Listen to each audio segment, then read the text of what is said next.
And I thought, how interesting. His philosophy was really simple. When things got really tough, he would pull back and slow down.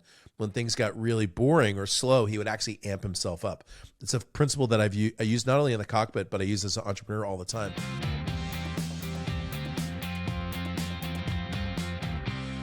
What's up, guys? Not much, man. How are you doing? Good. I'm pretty sure you were the first suggested guest for this podcast. Really? Oh, man. Oh, that's great. So. Yeah, for us to make it happen, I'm super stoked. Awesome. Now, before we get into that, is that a shofar in the back on the shelf? Yeah, so way over here. I don't know if I can make the thing go. It's the wide view of this. So behind me is my book. That's my helmet that I flew in and out of combat. Nice. Right here, this is a tail hook from an A4. So nice. Oh, that's cool. First time I landed on an aircraft carrier was an A4, and they switched the tail hooks out every roughly maybe 50 landings, something like that. And I watched one of the maintainers who was walking across like the maintenance area with that. And I'm like, what do you guys do with that? And he's like, oh, we just put them over there and then they get rid of them. I'm like, could I just like take that from you? Yeah, he's like, well, we're not really supposed to, but, and I'm like, like, I'll just take it off your hands. Like, you make it easy for you. And literally I carried it to my car. Just like you just look the other way. Just stole government property. Just don't pay attention. Yeah. So I gotta ask you, having been a Marine pilot and Top Gun, do you know Dave Burke? Yeah. We were in the same, roughly in the same time period. So okay. I got in 95, got out in 2008. And I think he was teaching at Top Gun the same time I was at our weapons school, which is in Yuma. So okay. We were like almost the same year group and everything. Yeah, no, that's cool. There's a lot of connections here already. I used to live in Yuma. No, that's awesome. No, I worked with Dave for about a year over at Echelon Front. The number of like say Marine pilots that go into Top Gun versus like Navy pilots, like is it pretty even, or how does that shake out? No, okay. It's a lot less. So to be a training officer in the Navy at the squadron level, you have to graduate from Top Gun, period. And for the Marines, it's not even a requirement. It's just we do it just to get ourselves better trained, Nice. So I think, if I'm correct, I think there's 4 Top Gun classes, and 2 of those are just Navy only, and then the other ones have a lot less Marines. So yeah, I went through the class. I think Dave probably went through before I did. Like I said, he went to be an instructor there. I think he's been doing. I saw he did like an interview with Jocko, right? Isn't he been doing like the Marine side of the Jocko interviews or something? If I remember, yeah, saw that correctly. Yeah, so he's one of the instructors in that cadre over at Echelon Front, and then he does. He's got like a specific podcast that he does with Jocko that focuses on like implementing like the extreme ownership principles like in the business world. So yeah, they've been working together for I think 3 or 4 years now at least. Right on. Yeah, so the Marine Corps has its own weapons school called MOTS. Sorry, go ahead. Sorry, am I jumping on you? No, you're no, I was saying the Marine Corps has. Go ahead, you go. I was saying he's on 5G right now because it's raining in Texas and it has knocked out his internet, so he might be on the laggy side. All right. I mean, here in California, the electricity is working wonderfully, so I don't know what that says, but I'll bet. Yeah, Gavin Newsom's just pumping it right into your house. We love. I always tell people, California, we love energy. We just don't want to make any of it. So we're very against making energy. We just want to use it. That's really what California is all about. So. Oh my gosh, California is like one of the biggest economies and also one of the biggest parasites for the United States. It's unbelievable, dude. Like the you don't even get me started on California. The top tier tax rate. So if you make $1 million plus personal, the top tier tax rate in California is 13.2%. That's state, right? I mean, there's states that are like 1%. California's like, forget it. So, and I don't think they realize people at that level just move. Just move to Phoenix or move to Vegas or whatever, and then keep their house in California and come back. So, yeah, anyway. I don't really ever want to go there. Like, I was just invited to go down to Hollywood and do a shoot for Vanish, which is the holster company that we own, and I'm like, I don't really want to go to California. Like, I'd rather go almost anywhere else other than to California. Yeah, there's people like, I do live events, business events. There are people who literally, when I do an event in San Diego, which I do a lot of my events here, they'll say, hey, just tell me when you're going to do an event not in California because I don't want to give the state any money, I'm like, all right, cool. So I've done events in Dallas literally just to catch the people who are like, I'm not going to go to California, but in this very polarizing country that we have, I have friends of mine who are like uber left and they won't go to Florida, they're like, I can't even imagine going to a state like Florida. I'm like, it's like 52% conservative, 48, it's not even like, but anyway. Yeah. So there's a lot of stuff I think we'd like to talk about, but I'd actually like to dive into your background a little bit first. Like, so where did you grow up? Like, what was your childhood like? And maybe start from the beginning.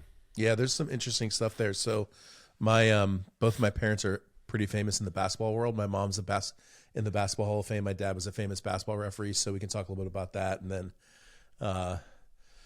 wherever you guys want to go. Played Division I ball and on the East Coast on a whim. Went in the Marine Corps. Found out I was a pretty good pilot. Ended up graduated from Top Gun, teaching at our weapons school, going to combat, and then left and basically started growing businesses, teaching business owners speed and success and that sort of thing. So. I mean, not to make it this about myself, but your history or your past is almost like mine. I grew up on Navy air bases, Marine or Marine bases, and wanted to become a pilot, and then I did nothing of the sort. Didn't join the military, used a bunch of drugs as a snowboarder, and then found my way to Jesus at 29, and now I'm in the entrepreneurial route. So like very, very close. yeah, that's cool. Yep. Yeah, I think. Yeah, so you're used to speed, just in a different format. Well, I actually just smoked weed because I had so much speed in my life. I needed to just bring it down a notch. Yeah. Well, I was talking about you going fast on the snowboard, but that kind of speed too, I guess. That was kind of the thing is like you're just so amped up. You're living that like adrenaline lifestyle that when you're done with it, you're just like, I need to get down from this level of like high that I've experienced for like 8 hours a day. And so, yeah, you're totally right. Okay, so cool. Well, first off, welcome to the show, Ed Rush. We're super happy to have you on here. Like I mentioned at the beginning of this recording, we were trying to get you all the way back in August when we launched the Patriot on Purpose podcast, and you came highly recommended, not only because of your military background, but truly like what you embody as a patriot. So I think what Nate had already asked about your past and your background, I'd love to tackle that. I found it really interesting that both of your parents have something to do with basketball. You said your mom was in the National Basketball Hall of Fame, and then your dad was a well-known referee for the NBA. Yeah, and I literally could barely dribble. So here we are. So yeah, I was born in 1972, and that same year that I was born, about 6 months before I was born, my mom won her first national basketball championship as a college basketball coach. This really small Catholic school just outside of Philadelphia called Immaculata College. Literally like a 400-person enrollment, like the tiniest little school, but she managed to recruit some really good basketball players. And so then I was born in October of 72. And the next year she won her second national championship when I was like, 5 months old or something. Wow. And then she went on to win a third national championship. She was so good. There was this stadium in Philadelphia called the Polarization, hold about 5,000 people. And they would have on Friday night, they'd have a girls game and then a boys game. So it would be like Immaculata versus Westchester at like 5. And then at 7, it would be like Villanova versus Temple. And there would be 5,000 people in the women's game. And there would be about 1,500 in the men's game. Literally like 3,500 people would walk out because her team was so epic back in those days. So yeah, she was inducted in the Basketball Hall of Fame in 2008. And my dad refereed in the NBA, like with Larry Bird, Michael Jordan, and like some of the most famous, people of all time. I think my video's back, and so I got to grow up around all these people. Like I remember, having conversations with Dr. J when I was, like 8 years old, and so yeah, both of those worlds kind of coming together. And then I didn't really play basketball. I was a football and baseball player. I wasn't very coachable. It's kind of funny. Like I look back. I remember I was in the backyard shooting baskets one day. I did play basketball for like my high school team. I wasn't very good. And I remember my mom giving me some tips. She's like coaching me like, hey, do it this way. And I'm like, I don't need any help. And I look back, I'm like, how dumb is that? I had this woman who went on to be like one of the most famous coaches of all time. And I'm like, I'm good, so. That's interesting. That worked out well in basic training, didn't it? I got better at learning frankly. I get more humble too. You know, it's funny the things that I have a 16-year-old son too, you know, who sometimes doesn't want my opinion on things. He's like, you know, Dad, you don't understand. I'm like, pretty sure I understand, you know. But I think we all learn in life to learn from any source possible and to be very humble. Otherwise life can humble you on its own. I would somewhat agree with that statement. I think that anybody who is with a trajectory up and to the right learns, and then there's plenty of people who are unwilling to learn. And I mean, honestly, that probably causes most of the problems that we see in culture right now. It's just like, I got it. I don't need to learn. Yeah, I mean, we're talking. It's interesting. Like when you look at our country, I know you guys are, you know, really interested in seeing the country move forward and us grow. One of the biggest issues right now we're having is that complete unwillingness to be open to any other viewpoint.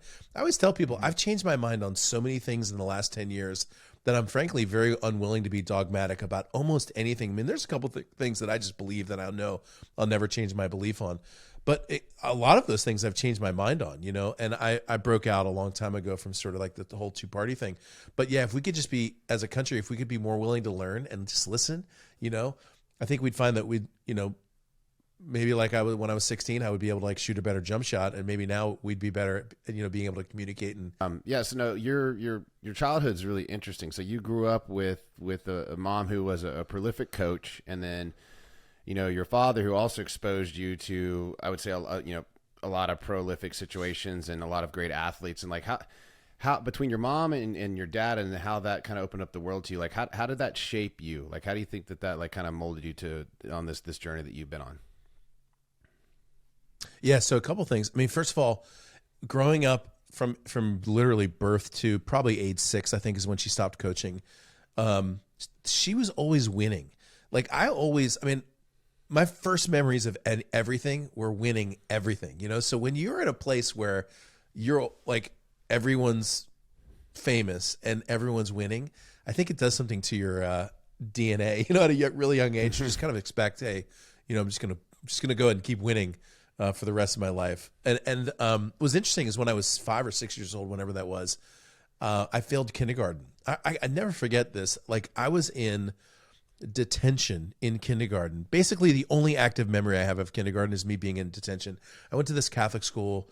If you ever went to Catholic school, like in that era, late 70s, early 80s, you know, corporal punishment was still a thing. And I was in trouble all the time. And I couldn't figure out, like, why was I so bad at this? Kindergarten's a very easy subject, like stack blocks, don't eat glue. And, you know, it's like very difficult for me.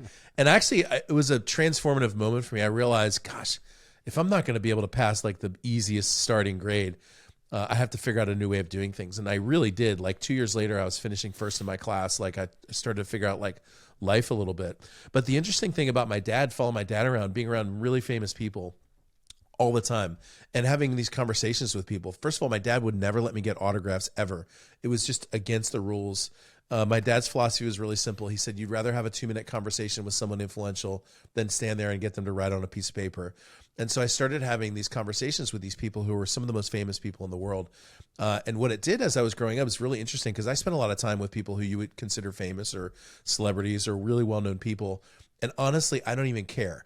I could be around, like I know folks who are in the Major League Baseball and different levels of professional sports. And I'm happy to be standing next to them and not, you know, have to like immerse myself in their celebrity or whatever. And there's something very attractive when very influential people are around people who don't care how influential they are. They actually want to be around you more. It's a very strange phenomenon. And I've had that happen before. I was in these like places where there are these celebrities and stuff, and I'm the only one ignoring them because I don't care, you know? And literally I'll find that person standing next to me like 5 minutes later, and they're like, hey dude, what's up? How you doing? And I'm like, well, why are you standing here? And I realized the reason they're standing there is because I'm the one guy in the room that isn't chasing them around. You know, they can't figure out it doesn't process for them. And so, yeah, so growing up in that environment, I think I learned to win. I learned how to fail really well.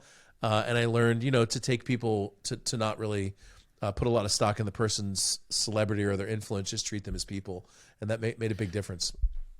Were there any of those Were there any of those conversations that you had that you would say did influence you a lot? And do you remember any of those? So there were so many. I can tell you one of the things that really did influence me. It wasn't so much a conversation; it was more like an experience. I got to see Game 7. My dad used to take me to all these games. A lot of times I would ball boy. Like he would grab the ball boy and say, "Hey, can you take my son with you for the day?" So a lot of times I would sit underneath the basket of these really really epic games. And I remember one day I was in the NBA Finals. It was Game 7. Lakers, Boston, like that epic era back in the 80s when they were playing each other always. We're talking about Larry Bird and Magic Johnson on the same court. Game 7 in the LA Forum. And I remember watching my dad run back and forth during this epic game, and I was like, this is so cool. And I was talking to my dad once about, the pressure and this 20,000 people that are just screaming at the top of their lungs, unbelievable noise. You're in this massive pressure environment where a single decision you can make will change the course of a team's destiny in their season. And as a referee, making a mistake, especially in the last minute or two, is just, could be tragic to the game of basketball, much less your career. I remember asking my dad how he dealt with the pressure. And he said, you know what I do? He's like, when the game gets really tense, I usually just bring myself down and calm myself down. But if the game is like really boring, he's like, if it's the middle of February, it's a 20-point game and I'm in the middle of Milwaukee, I'll actually dial myself up. And I thought, how interesting. His philosophy was really simple. When things got really tough, he would pull back and slow down. When things got really boring or slow, he would actually amp himself up. It's a principle that I use not only in the cockpit, but I use as an entrepreneur all the time. Because there are times, like, for example, when I was in combat in Iraq, there were times when you're like sucking the seat cushion into yourself. You're so scared. And there's other times when it's really routine. And it's actually the routine times when you're most dangerous, where you need to like dial yourself back in. And it's actually the most dangerous, most hair-raising times when you're probably the safest because you're just so alert. And it's true as an entrepreneur too. Sometimes like when you're, trying to like run a business, you got like routine. Sometimes the routine can be the thing that kills your business. And sometimes when it's really amped, like I just did this event just 2 weeks ago. It was this big streaming event. I had this huge studio. We're just broadcasting to these people. And right in the beginning, we started having some tech issues, like right in the beginning. And you've got all these people that have paid a lot of money to be there, and you start to think about all the things that are going to happen. I've got this entire tech team, 4 or 5 people in the back. I got other people online, and everyone's working the problem. And in those situations, a lot of times what entrepreneurs do is they become a part of the problem. In other words, they'll start freaking out, and now the team has to deal with them and also the problem. And I just paused for a moment. I'm like, you know what? This sucks that we're having this particular problem. But I pulled myself way back. I realized, hey, we're going to debrief this later on, so I don't need to be telling them how screwed up it is. And as they worked the problem obviously got better, and we solved it. It didn't take long, maybe 12 minutes. And I'm really happy how the team solved that problem. But someone came up to me afterwards who was there, and they're like, wow, you handled that really well. And I just said, look, I realized you can either work the problem or they can work you. And I'd rather have them work the problem. And I got that from my dad. Like, the ability to take a really tense situation and to pull yourself back is a skill. It's a trained skill that is not inherent to the human DNA. The human DNA is designed for fight or flight. But that trained skill to be able to dial yourself down in a tense situation is unbelievably powerful. And I'm telling you, it's helped me in every area of life, like business, marriage, having kids, communicating, standing on stage in front of thousands of people, and not having stage fright. I mean, there's a lot of skills that I've learned over time that have helped me from those early days. Yeah, I think the idea of having the amount of pressure on you being able to destabilize you or to actually be a catalyst for something greater is also something that, people who excel in those moments are actually able to do. Like, just recently, the University of Utah beat USC over the weekend, and it came down to a field goal in the last 3 seconds. I went to the University of Utah, so I'm sitting there imagining, like, what would it be like to be this kicker? It would be pretty nerve-wracking, right? Like, your season is on the line. You can make the playoffs if you actually win this game or maybe make the playoffs. And I started to reflect on, like, those kinds of moments, while they're extremely stressful and intimidating and they happen everywhere, they're actually I was thinking there's some of the most fun moments if you decide to approach it with that kind of a mentality, saying like, not a lot of people are ever going to get a moment like this where they could excel or where they could collapse. So being able to say, I'm going to own this moment in a sense, like, you do have to bring yourself down because otherwise you will end up off course and you will careen into some kind of disaster. But if you're able to say, okay, this is actually some kind of a moment. It's a pivotal moment in my life. I can make this anything that I want by just living in the moment. And again, like bringing yourself down.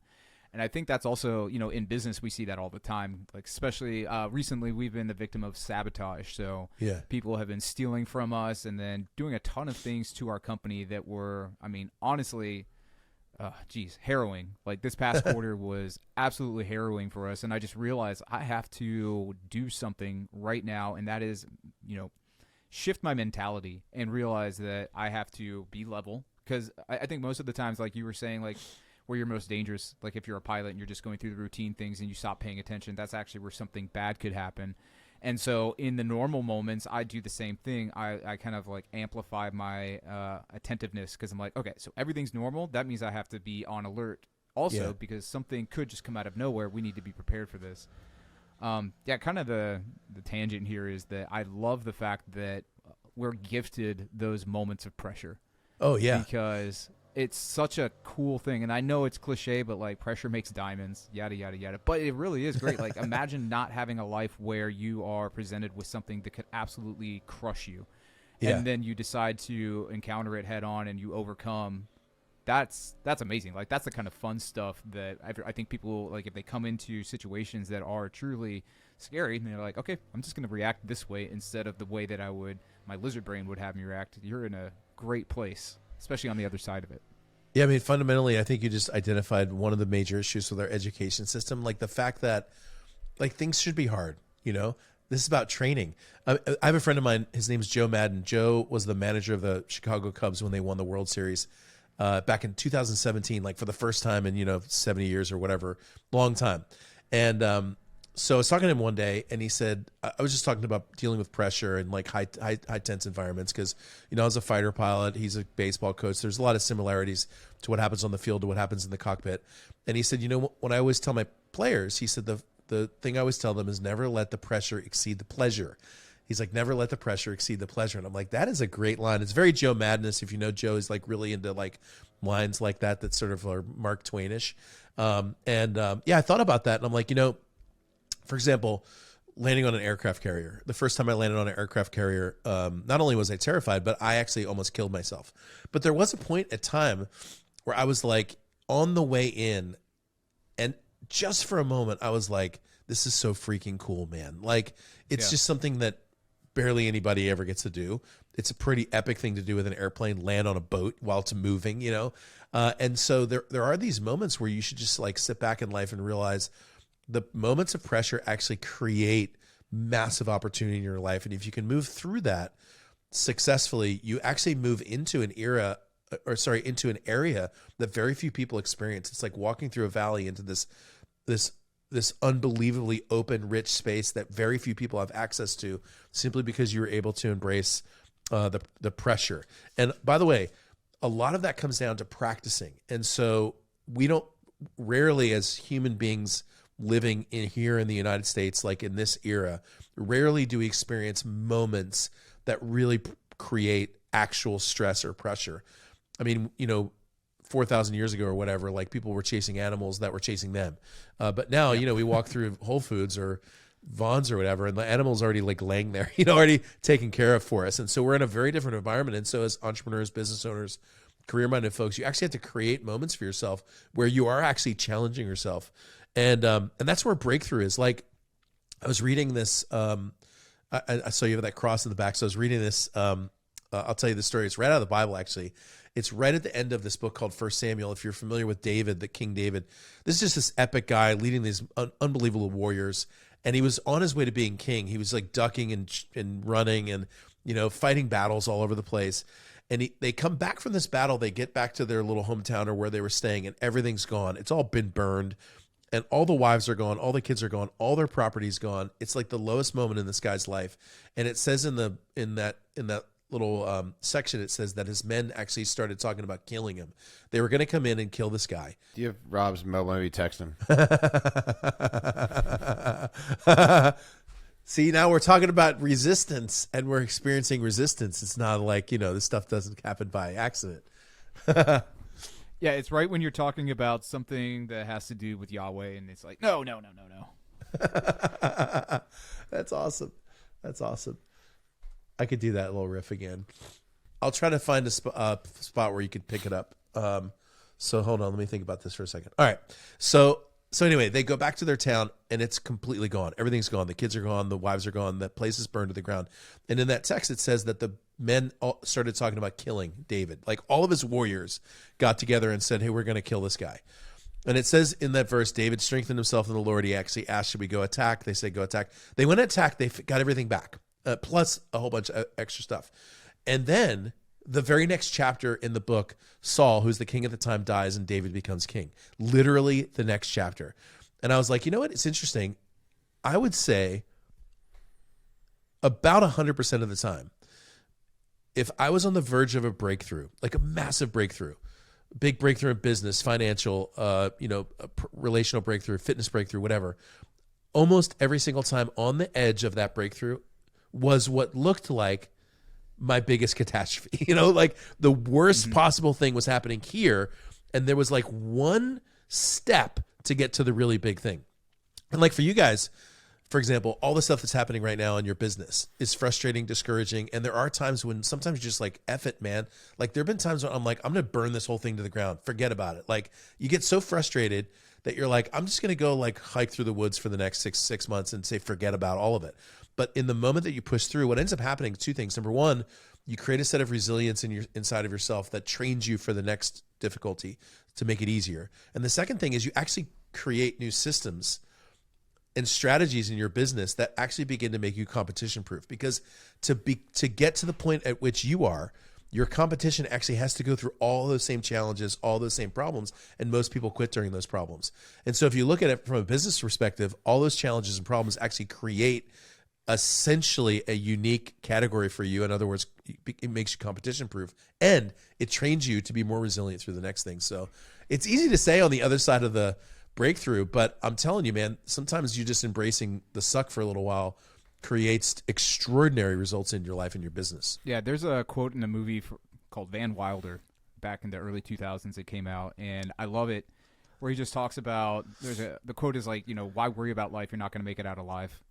So I typically think about that. I'm just like, here I am getting all spun up about something. And now, you saw the cross. You are probably well aware of my belief system. So I believe I go somewhere when I die.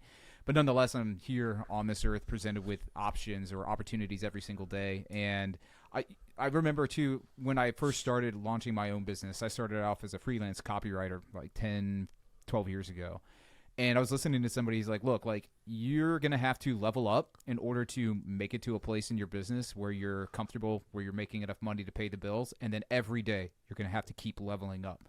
And when you do that, you are actually inviting struggle and strife and all of these things that are supposedly negative into your life. But the whole idea behind like the hormetic principle, which is when environmental stress comes into your life and then you learn how to adapt to it, actually makes you more resilient to stress and more resilient to any kind of negative interference in the future. So like if you don't have that, and if you actually don't have a plethora of it, then like when something truly stressful comes along, like it has a really good chance of derailing you entirely. And then all of a sudden, like you will sink to a place where it may be almost impossible to rise up and get back on the right track. First of all, I've never been on a show where someone quoted Van Wilder before, but that's first of all, that's a wonderful experience, very epic. Is that Ryan Reynolds? Was that like Ryan Reynolds? Like that was very early Ryan Reynolds. Breakthrough role right there. I'm pretty sure that was his first huge role that he had. So I think it was like National Lampoon's last movie ever. So yeah, I was thinking, last night, it's funny. I was just kind of thinking about this story when I was falling asleep.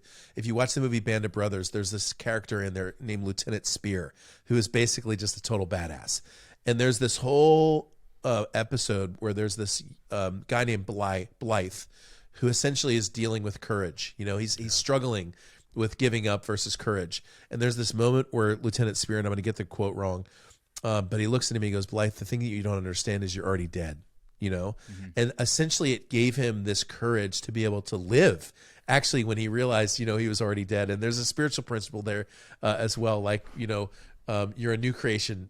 The old has passed away and the new has come, right? But when you live like that, You realize you have quite a sense of reckless abandon, and I don't mean that you're taking risks that are just like a lot of times people take risks that just don't make sense at all. But sometimes you bet the farm. Like I've done this certainly in my business before, where I kid you not, I like laid it all on the table. I put every dollar I had out there, and I said, look, if this doesn't work, there's nothing after this. And there's something about that. It's a reason why, like, when I go to advise businesses, almost always, not all the time, but pretty much always, if I'm going to be an advisor, like on a high level in a business, a lot of times I'll invest in those companies too. Not because like they would give me a part of the company for free anyway, or for advising. But part of me knows, like, hey, when I put my skin in the game, like, now I'm serious about this, and I'm saying, hey, I believe in you. And so, there's something about that risk. It's just risk reward, right? And we live in that wonderful world right now. For some reason, I don't understand at all. For some reason, our educators and our politicians don't understand that this wonderful, beautiful world has risk involved. And sometimes it doesn't work. And sometimes it does. And we've created this system, like, we try to put like these little buffers around everyone so no one like gets hurt or whatever. But in the meantime, we're creating people who don't risk, who achieve no reward, who are sitting around watching, television all day or playing video games or whatever, eating awful food. And then, we have enemies all around us, and we can't figure out why, like, the enemies continue to win. Well, it's because we haven't trained people right. So I got a question for you then. So for those that are listening out there, like either for themselves or maybe they're thinking about how to introduce stressful situations to their kids, like what would be your advice to somebody who's wanting, and that's awesome. This audio thing is, camera thing is fantastic. What would be your advice to somebody who's wanting to either themselves practice or they want to help somebody like in their life practice and to where they've set themselves up to succeed in these stressful situations? Yeah, it's a great question. So one of the things, I wrote this book, I think it was like 4 or 5 years ago. It's called, I'll hold it up. It's called 21 Day Miracle. There's actually a chapter in the book where I talk in detail about this. And I'm going to give you the bullet points. But the bottom line is, in the world that we live in, because there's not inherently difficult, riskful situation. In other words, like when you wake up in the morning, there's already food, there's already water, there's all the necessities are there. Like you don't have to like walk through the jungle to go down and like brave yourself down near the water hole just to provide for your family. And because we live in a world that's very comfortable and frankly very soft, you have to create these moments for yourself that create training. And so what I always tell people is just give yourself at least, if you can, at least once a day, give yourself a moment that requires you to get out of your comfort zone and to do something risky. So for example, like when I first started, I don't do jiu-jitsu anymore, but when I first started rolling Brazilian jiu-jitsu, if you're familiar with that martial arts form, like if you do, I love all the martial arts, by the way, but like if you do karate for like the first 3 years, you're just going to be practicing like, in the air, against the air. Or against a bag. But if you do jiu-jitsu, like the first day, you're literally on the mat with somebody like rolling, and it's painful and you lose a lot. Like you lose a lot. I remember the first day I ever did Brazilian jiu-jitsu, I'm like I don't even know if I have a belt, honestly. It's like, I'm like pre-white belt. This guy comes out, I'm telling you, this dude couldn't have been less than 350 pounds. I mean, like his belt barely went around his waist, and I was like, I got this, like at the very least, I got this one. But his belt was purple, which is bigger than my white belt. And I'm not joking. A minute later, I'm completely out of breath and straining for my life. And this guy is like barely even broken like a sweat. His heart rate's at probably about a 60, And I realized maybe I should like not judge the book by the cover in this situation, And when you find yourself in situations that are challenging for you or are difficult, you build strength. You build strength. So like what I'll do sometimes is I'm a big believer in prayer, right? And so sometimes I'll just go for like a long walk. Like tomorrow I'll be on this like long walk, and during the walk sometimes I'll just be praying, and I'll see someone, and I'll go, hey, I'm on a walk right now. I'm just praying. Is there anything I can pray for you for? And every time, I kid you not, every time I've had one person say no, but every time I'm like, oh man, thank you for saying that. Yeah, I'm struggling with like, back problem right now. I'd love your prayer. And I go, all right, cool. You want me to pray for you now? Next thing you know, I'm standing in the park praying for somebody in a very seamless environment, but that took a little bit of courage, and it just builds your muscles up a little bit. And there's a lot of ways to do that. Like you can do strength training, try CrossFit, try martial arts, try working outside, try and build something in your yard, build something in your house. There's a lot of different ways to create like stress that's healthy for you. And and you'll find it releases some really good chemicals into your brain that are helpful too, so just a couple ideas there. No, it's interesting. It reminds me actually of when I was 19, I started doing martial arts, and I had a buddy of mine who, he used to train at the place I was training at, and he comes in one day and he goes, "Hey man, if you want to see the real thing, come watch us fight at this Valley Tudo this weekend." And so I was like, "Oh, cool. Let me go check out this Valley Tudo." And it was MMA. Like it was the early stages of MMA in the late 90s. I think it was 97 at this point. And I go and watch my first MMA fight, and I remember feeling this amazing sensation of both fear and also like excitement, where I was like, I have to do this. And what ended up happening is I'd actually never done a full contact fight. I hadn't even done a full contact fight like in Taekwondo or karate at that point. And I'd only been doing jiu-jitsu for like three months. And I'm like, you know what? I'm just going to go in and I'm going to enter the fight. I just want to start fighting. First fight goes well. I won my first fight. Second fight, I fought a guy from New Orleans who had been a bouncer. He was a black belt in Brazilian jiu-jitsu and had been doing Muay Thai for like 5 years. And let's just say I got absolutely destroyed. Yeah. But where I'm going with this is that on the other side of this, and this is something that I would not have expected, and I think it ties into what we're talking about here. And it's funny, I kind of connected the dots when you were kind of sharing your examples. But it was on the other side of that defeat, like that beating it wasn't so bad that like it like ruined me. It actually motivated me, where like I probably would spend 10 extra minutes on the treadmill. I would spend an hour more sparring. Like I would swim an extra 10 laps. And, I think that there's something to be said for putting yourselves in that stressful environment, like to train that, but then also too, like how much more motivated you are for that end result when you actually face some adversity. Yeah. And by the way, we talked, a lot of the examples we used so far were, physical examples, martial arts, work, doing something in the yard, some sort of fitness thing. Like there's a lot of business examples too, like writing a book. Sometimes like my events, I'll put an event on the calendar. Like we have an event coming up. We just finished one. We have an event coming up this spring. And I'm not even kidding you. Every event at some point before the event starts, usually we have like a backstage or like just some pipe and drape. Literally like 20 minutes before the event starts, I will like look through the curtain and be like, oh my gosh, thank you. I'm so glad there's people here. Because you don't know. Like I've done events before where, you thought there are going to be 150 people there. There's 15 people there. And so even that, takes risk. Walking onto a stage and telling your story, there's that's the kind of thing that creates a aliveness. And by the way, like when you walked onto that mat for the very first time, the time you won and the time you lost, there's a fascinating thing that happens, which is everything else goes away. Like, I kid you not. There's not a single thought that goes through your mind except for the thing you're doing. You're not thinking about where you're going to go for dinner. You're not thinking about like the girl that you literally, it all completely goes away. Like you don't even have to push it away. Sometimes when you're working, you have to get rid of some distractions. Nothing gets in the way. When you try to land on the aircraft carrier for the first time, you're not thinking about anything else. When you stand up on stage for the first time and share your story, when you publish your book for the first time and there's that long silence where you're like, is anybody going to buy this thing? For the first time you do an interview, the first time that you help somebody by sharing your story that's very transparent and vulnerable, all that stuff goes away.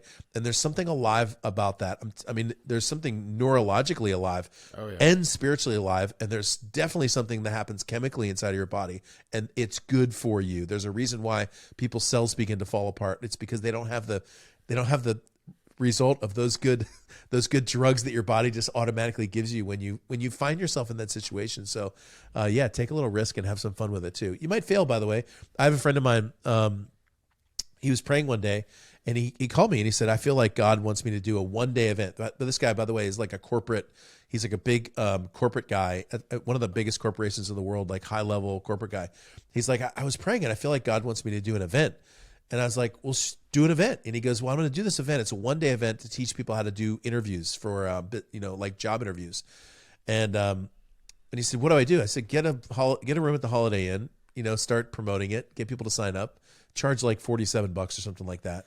And he goes, well, what happens if nobody shows up?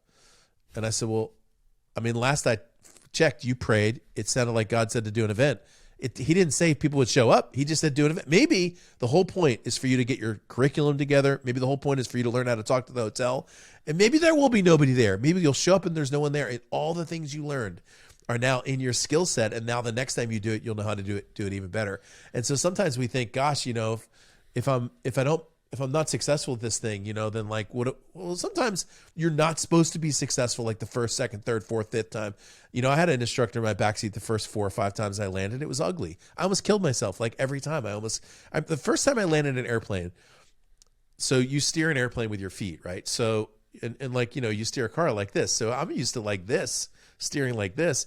I kid you not, I'd landed on the runway. This is in Virginia when I was in school. I landed on the runway. The airplane started to veer to the right on the runway. We're going like 100 miles an hour. And I'm trying to turn the airplane. Oh God, come on, we can do this, And the instructor is sitting there going very calmly, steer with your feet, steer with your feet, steer with your feet, steer with your feet, steer with your feet. And we're like on our way to hit the sign on the end of the runway. And literally just before we hit the sign, the instructor takes the airplane full rudder left, full power, takes the airplane off into the air and saves me from killing myself. And but if it wasn't for that first landing, I wouldn't have gotten to the first carrier landing, wouldn't have gotten to my first combat landing. So here we are. That was not in a jet, right? That was in it was like a Cessna. It was like my Cessna 150, okay. Easily like the easiest airplane to die in. And good thing I had that instructor there. Like again, sometimes the first thing you should do is just fail miserably at something, because then at least you know how to fail. Once you know how to fail, you know how to succeed. Once you know how to almost kill yourself, you know how to not kill yourself. Yeah, I have a pretty interesting story about failing. So, like I told you, I was a copywriter for 12 years or so, and the way that I started, well, first off, I started just writing on my own. I went through some programs and just did like probably not the 10,000 hours, but at least like 3,000 or 4,000 hours on my own practicing. Just like one day this is going to work out for me. And I remember like venturing out and trying to make everything work. And I was working at a really nice restaurant at the time in Denver. It was like one of the top 20 restaurants in the entire state. And when I got hired, I was like, all right, in 6 months exactly, I'm going to quit this job. I'm going to have my first copywriting client. I'm going to have $5,000 in the bank. That was kind of like my thing. And 6 months later, that's exactly what happened. I landed my first client. They paid me exactly $5,000. And I was like, cool, that's the sign that I'm going to go ahead and take off with this freelancing career. So that initial client, there was no great success there. They paid me. I was like, oh, crap, I have to get other jobs. And so one of the things that I did, and so I was like, okay, I'm in Denver. There's a lot of nonprofits here. I'm going to put a direct mail campaign together, and I'm going to mail them to like the 100 nonprofits in the area. And so I thought I was going to be clever because, I read all the copywriting books, and they're like, hey, do something called lumpy mail. Put something in the envelope. Put it in a trash can or shredded money or, yeah. Well, yeah. So they're like, if you put something in there, like when they get it, they're going to be like, oh, what the heck is this? Because like normally you're just going to look at it and it's going to look like junk mail. So I put in a die, like a 6-sided die in the envelope. And I send out 100 of these. And I just put a stamp on it, went down to the post office, and sent it out. And like a couple weeks later, no, not even a couple weeks, a couple days later, I start getting returned mail. And I'm like, oh, crap, none of this went out. Or I didn't think any of it went out. A few of them didn't come back. And then I did like my follow-up campaign. So I had these people's phone numbers, and I called them. And I called one of the biggest nonprofits there, and I was like, hey, I'm so-and-so. I sent a letter with the die. And they're like, oh, you're the reason I had to pay $4 to receive, or $2 to receive your mail. Because I hadn't put enough postage on there. And I was just like, what? And so like several people had to pay to receive the mail. And of course I got 0 clients out of it, but I felt really convicted by God after that, like I had put these people in a position where they had to pay to receive my marketing collateral. I owed them. And so I remember like I had just been fired from my job and actually just engaged. And I just felt the Lord telling me, all right, here's what you're going to do. You're going to double what it cost them to receive your mail. Even the people who didn't get your mail because it came returned, send everybody $4, which was like almost all of the money that I had at that point. Because it would have been $400 to provide restitution for everybody. And I did it. And it's just crazy because like that was like on its face, that's a huge failure. Not only did I not get a single client, I pissed off like all of the people who received my marketing collateral in the first place. There's no way I was ever going to get a client there.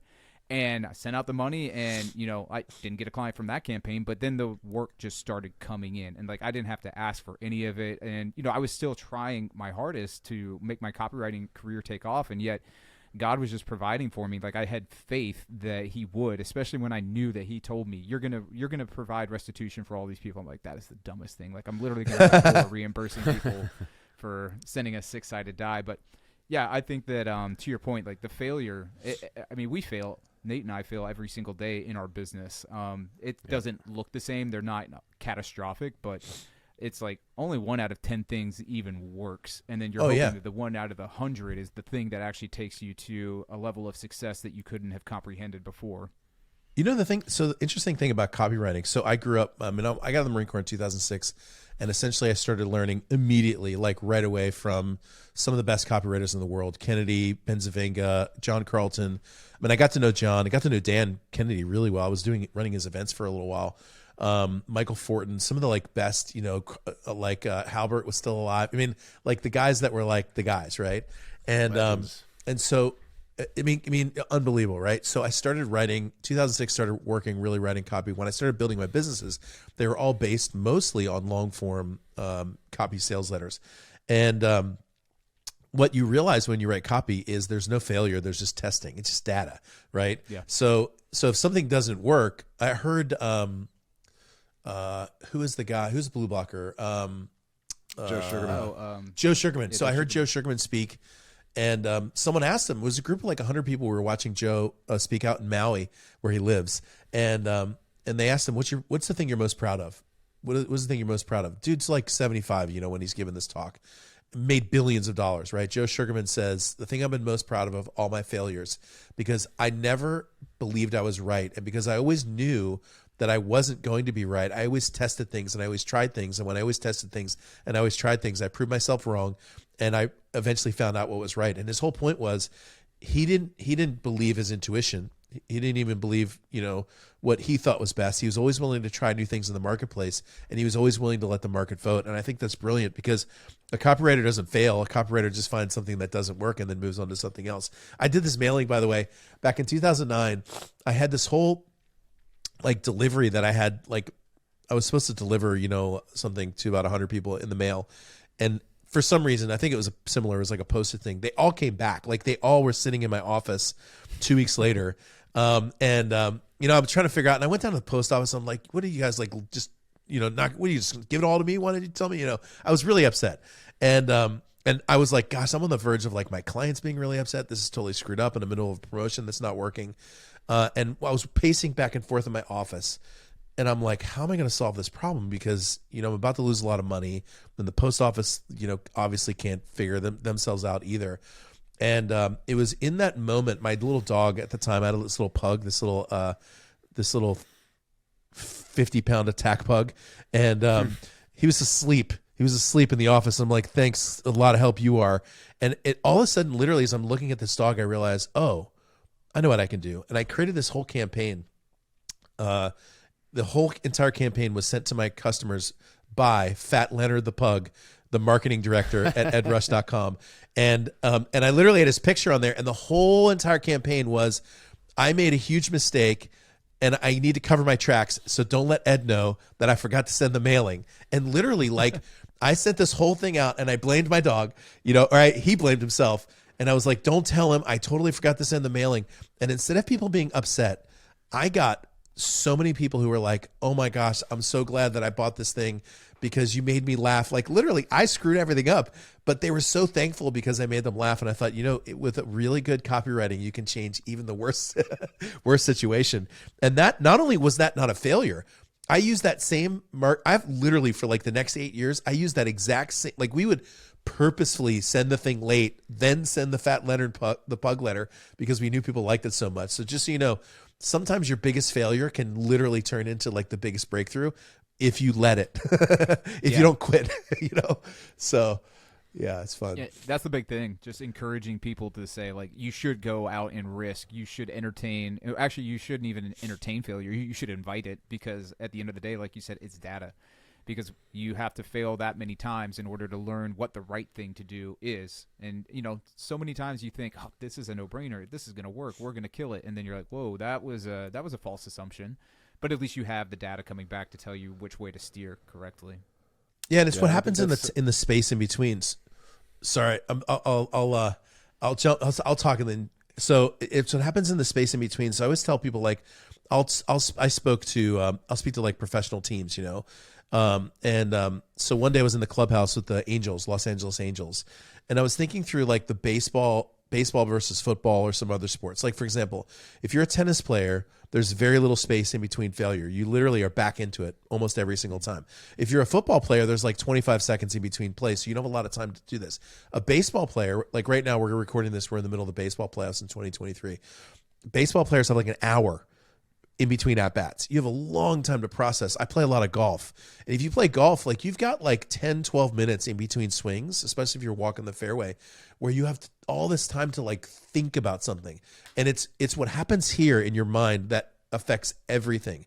And it's the space and what you do with that space that is the most important thing. It's how you take all of the inputs that are coming into your mind and form it and recode it for success. A lot of what I do now, like the book behind me, is called God Talks. Essentially what I teach people how to do is to change their neurology by changing the way that they think. And no joke, you can completely change the cellular structure of your brain.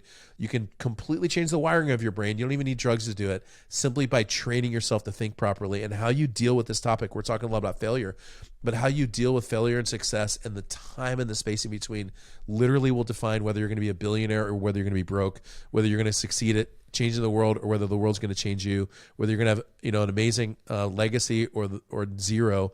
All those things happen first with a way of thinking. And it's fun when you know how to do it, when you know how to train yourself properly. It's unbelievable. So, Nate, I think you were going to jump in. Yeah, so something you said when you first started talking about this got me thinking about something a buddy of mine shared with me recently. And what he said had to do with the way he coaches his kids. So his name's Ed O'Keefe. And one of his kids, his son, literally just started playing golf, like, I think it was inside of 2 years ago, and he's already made it to the state final in the state of Chicago. And what he said that really resonated with me is that what he coaches his kids, or any of the athletes he coaches, is he coaches them to stay focused on the process and not that end result. And even going back to, like, your pilot training. I mean, I flew for a little while as well, like, privately, with the goal of trying to go commercial, but ended up not happening. But, like, as we're talking about, like, whether we're talking about taking off or we're talking about while we're in flight or, coming in for a landing, like, you're focused on the process. You're focused on the checklist. You're focused on the things that enable you to get on the runway, but those are the things that you're focusing on. And I think people can get so focused on the end result that they miss all of those opportunities for those learnings if they shift that focus and they stay focused on the process itself. Because eventually, if you do the process right, you will get the result. It's unbelievably powerful. By the way, I know Ed.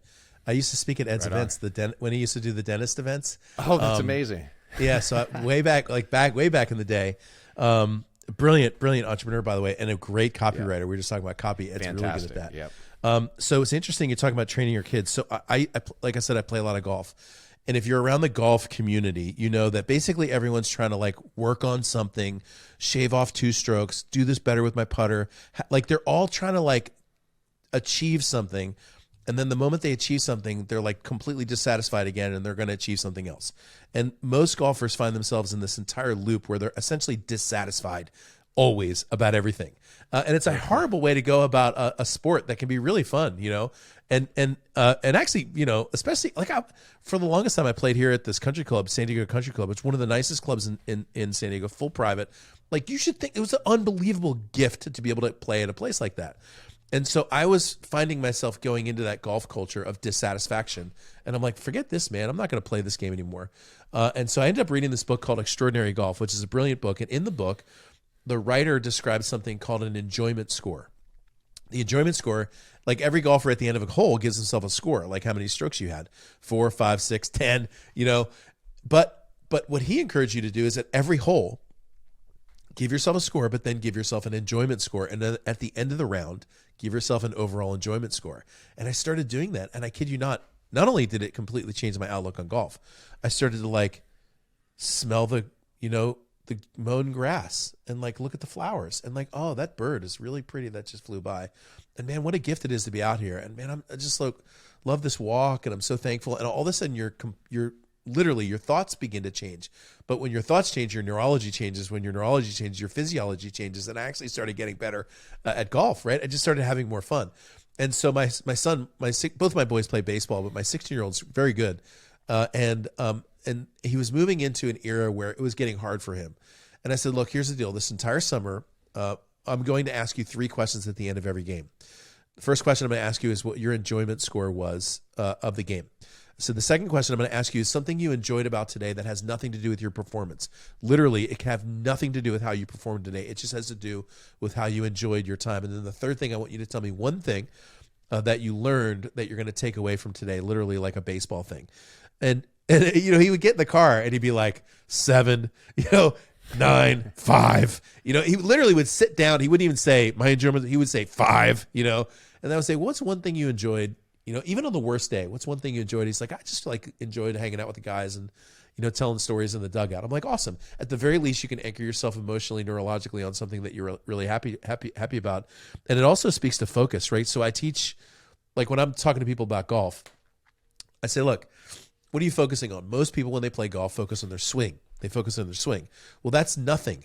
What is important is the ball and the hole. So actually the target in golf is the hole, not the ball, not the swing, not even the ball. Actually, the target is the hole. And when you actually shift your focus, like when I started doing that on the golf course, it completely changed the way that I looked at my life, my business, my career and everything. So for you who are listening, whether you're an entrepreneur or a career-minded person or inventor, or you're out there getting, venture capital, or you're trying to grow a brand, remember that the target is the most important thing. It's not your inbox. It's not even getting your inbox empty. It's not, the promotion or even the results of the promotion. The result is the target. What is the target? Like, for example, the book that's over my head, my target is to sell 500 million copies of this book and become the #1 best-selling book of all time. Just so you know, the highest-selling book to date, nonfiction book, is just about 50 million. That's Purpose Driven Life. The best-selling fiction book is close to 500 million copies. It's Don Quixote, actually. And so when you set a target, when you set a goal, then you realize you start to filter things through that goal. And even if we sell 4 or 5 million, 1,000 copies in a month or something that, would be considered pretty high, you're still looking at that and you're targeting that goal and it sets your frame. But at the same time, it doesn't create disappointment because what you're doing is focusing towards that goal with little micro goals, right? Events, promotions, these small little things that have those. So there's a way to create that focus at the same time, creating a high level of enjoyment in the moments that you have and a lot of rest and peace and receiving, at the same time as you're chasing after things. So super fun. So when you're talking about that focus and how the target is what is you should really be striving to hit, a question that I have there is what prevents that from becoming like a moving goalpost where, okay, and let's say your targets are reasonably low, like 500 million. Like if you get that, clearly you've done something that nobody else has ever done. But like, okay, let's just income. I want to make $100,000. Oh, cool. Made $100,000. Now I want to get to 200,000, 500,000, a million. And then you find that, or some people will find that they're never quite satisfied. What do you say in response to that so that people don't end up chasing things that ultimately are not going to fulfill them anyways? Yeah, that's great, right? Because, first of all, entrepreneurs always move the goalposts. Like, for example, when I do one-on-one coaching with entrepreneurs, like most of the time they'll come to San Diego, we'll spend a day together to kind of start like a year of coaching together. I always ask them 3 questions to start out. I said, what are your goals for income, impact, and lifestyle? What do you want to do? In other words, how much do you want to make? What kind of impact do you want to have? What kind of lifestyle do you want to lead? And when I ask the first question, I can always guarantee you the number that the person gives me will be higher than they made last year, right? So the person comes in and goes, hey, we made $5.6 million last year. And I say, what's your income goal? It's never like 3, it's never like, I don't know, like a million, would be happy with like 500,000. It's always higher because entrepreneurs are always like moving the goalposts. And that's a healthy thing, just so you know. But at the same time, it can create quite a bit of dissatisfaction, and in certain cases can create depression because you feel like you're never accomplishing. And so, well, there's that, and then also when you actually do achieve your goal, you find it actually does not provide fulfillment, right? Like, it doesn't deliver. Right. It doesn't deliver whatever you're going to do. If I can hit that income, I'll be so happy. And then you do, and you're like, wait, I'm no happier than I was. Yeah, exactly. Yeah, right. And just because, part of the issue there is you're attaching an emotional state to something on planet Earth, which those two things don't totally coincide, right? So, by the way, the way to be happy, somebody says, if I make $1 million, I'll be happy. Yeah. The answer is you won't. If you're not happy now, Yep. if you're not happy now, you're not going to be happy then. Like happiness joy is completely divorced from results. It's a state. It's not a place that you get to, right? And so what I do teach entrepreneurs though to do is to create celebration moments in the process, right? So for example, I've written 6 books, and when I write books, like writing a book is a major process. First of all, you have to like figure out what you're going to say. Then you have to say it. And I type like a chicken on amphetamines, right? So it's ugly. There's red and green lines like everywhere, you know. My last book, I'm not even joking. I had 5 editors, 5 freaking, like I had a publisher who was like, I think we're going to have to do another editing pad. It was bad. Okay. So it reads good now. Like it reads fine, but it starts off really ugly. So the process of writing, and I did one book in 3 weeks. That's the fastest I've ever done. This last book, it took me 1.5 years. Editors, illustrators, designers. Oh my gosh, the process freaking takes forever. But when you birth this book, it's like, this is a beautiful thing that comes out. But it's 1.5 years in the process. And so what I always tell people who are in the creative spot is create moments of celebration. Like, so for example, the first time I got to first draft, which is, it wasn't even first draft. It was like 70% of what the book was going to do. I took my whole family out for dinner. I think we went to the movies and then to dinner, and it was like a celebration moment for the first draft. Really, I had not accomplished anything that the world could see, but I had accomplished something. First round of editing, same thing, celebration moment. First time the cover came back, okay, and there's another celebration moment. Literally, I would have like 7 or 8 celebration moments in the process of the creation. And by the way, it's all based on a training principle. So for example, here in San Diego, we have this place called SeaWorld where they get dolphins to like jump through hoops and stuff. Like it's unbelievable. Like you can watch how they trained essentially a fish. Every time I tell the story, people are like, it's not a fish. I know it's a mammal, but like it's a fish. Okay. It's in the water swimming, and it like jumps out of the water and like goes through a hoop. And you're like, that's crazy. How did they get them to do that? Well, they got dolphins to do that because they gave them fish when they did something well. They reinforced positive behavior. And more times than not, entrepreneurs simply consistently reinforce negative behavior. So for example, I have a to-do list, much like anyone else has a to-do list. A lot of times entrepreneurs, when they get to the end of their day, they've got like 20 things on their to-do list. They've done like 4 or 5 things. They get to the end of the day and they're like, oh my gosh, I got like 15 more. They're reinforcing a negative behavior. They're reinforcing a sense of dissatisfaction. My objective when I go into a day, not even exaggerating, because this is my to-do list. I put my to-do list on a yellow sticky, and I could put no more than 3 things. So my list is 3 things. Now I've got a lot more things to do, but that's not on my yellow sticky. It's 3 things, and usually those 3 things are 3 simple things that I can accomplish before noon. I have this practice that I do in the morning, which I don't have time to talk about, but it's called downloading your instructions for the day. Literally, I have a time of meditation and prayer where I literally listen to God, write down my instructions for the day, take that into my to-do list. Usually it's very light, it's very easy, and my business philosophy is light and easy, okay?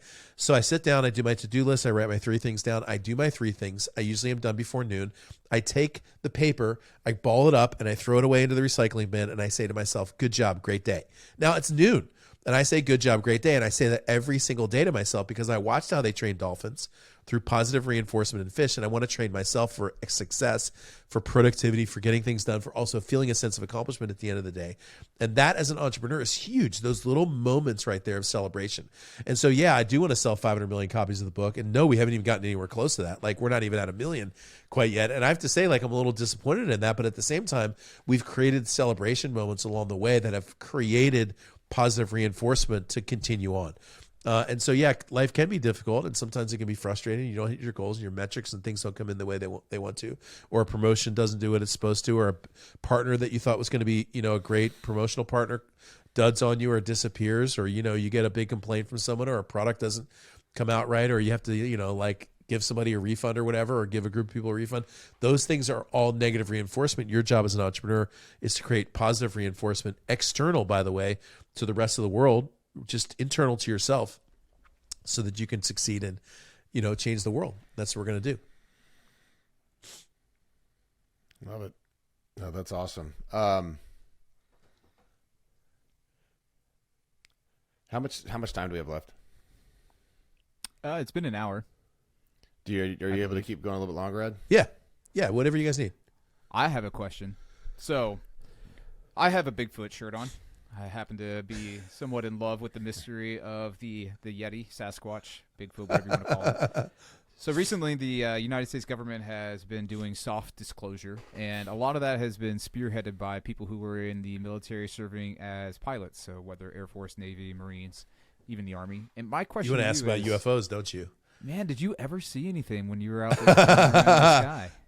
Yeah, so it's great. So I was just on the local ABC News channel, because this is a hot topic right now, and everybody Ron wants Burgundy. to ask. Everybody wants. It was stay classy, Sandy. So they were reading the teleprompter just the same way. I'm like, can I adjust the teleprompter? So we've covered a lot of movies today. I like that. So yeah, so they're asking do you think UFOs exist? And I'm like, of course UFOs exist, because the definition, by the way, of a UFO is just a flying object that's unidentified, right? Yep. So I'm like, there are for sure objects that are unidentified.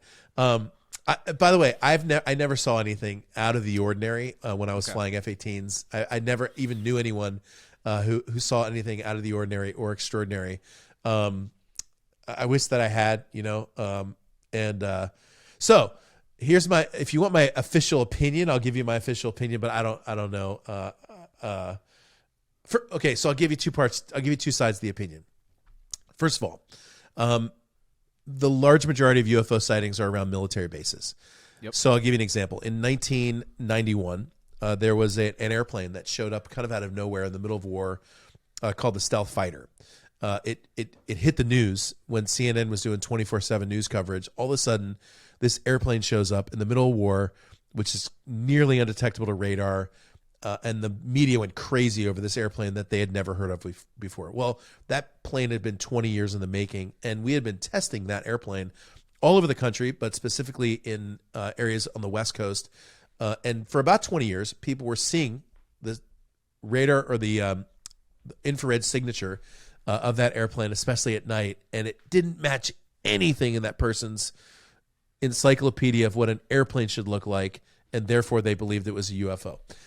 If you watch, for example, F-18s in a bombing pattern at night, what you'll see are blinking lights that seem to stop and change directions, because you don't have the three dimensions at night to be able to see that. You literally will think, that's a UFO, that's a UFO, that's a UFO. And so it's not surprising that most of the UFO sightings are around military bases, because probably what they are test aircraft or drones or something like that. Now, having said that, I absolutely believe there's some sort of life, and potentially even intelligent life, on other planets. And actually, my belief around that is theological. I've never met a painter who painted one painting. I've never met an author who just stopped with one book. That's good, I'm done. I've never met, my daughter, my little 5-year-old daughter uses chalk on our driveway. I can actually see all the chalk lines that she put out there. And it rained yesterday. All the chalk went away, and she's back at it again, because she's a very creative person. And we were told that we were created in God's image. And so if we're very creative people, God's very creative. And I would be shocked if we were the only ones. That was it. He's like, that's it. I'm going to make these humans, and I'm done. I'm done with intelligent life. And so I for sure believe there's intelligent life. I have no idea if we're going to be able to communicate because of the light speed or the distances or whatever. And that's about as far as I go as far as the UFO. So sorry I haven't seen one. It would be better if I did. It would be cool. I hope to see one day in my life. But your theological basis for everything, you've got the analogy of, hey, God never has a painter just made one painting, never has an author made one book. And then what you see even in Genesis 6, this is actually where I kind of got clued in on this. I listened to a podcast called Blurry Creatures, so anybody listening right now, go ahead and check them out. But they bringing this guy on, and he starts talking about the story in Genesis 6. So for anybody who's familiar with the Bible, this is where the story of Noah and the flood comes into place. Now, you could argue that the flood narrative is something shared between a lot of Mesopotamian cultures, but nonetheless, here it is in the Bible, which is the #1 selling nonfiction book of all time. But I don't think anybody's going to catch up to that. But in Genesis 6, specifically in the very first few verses, it says that the sons of God saw that the daughters of man were desirable and came down and lay with them. And from there, they created the Nephilim. So when that was elucidated to me, I was a student of history. I was a history major at the University of Utah, and I'd often wondered about a lot of things. But I was like, wow.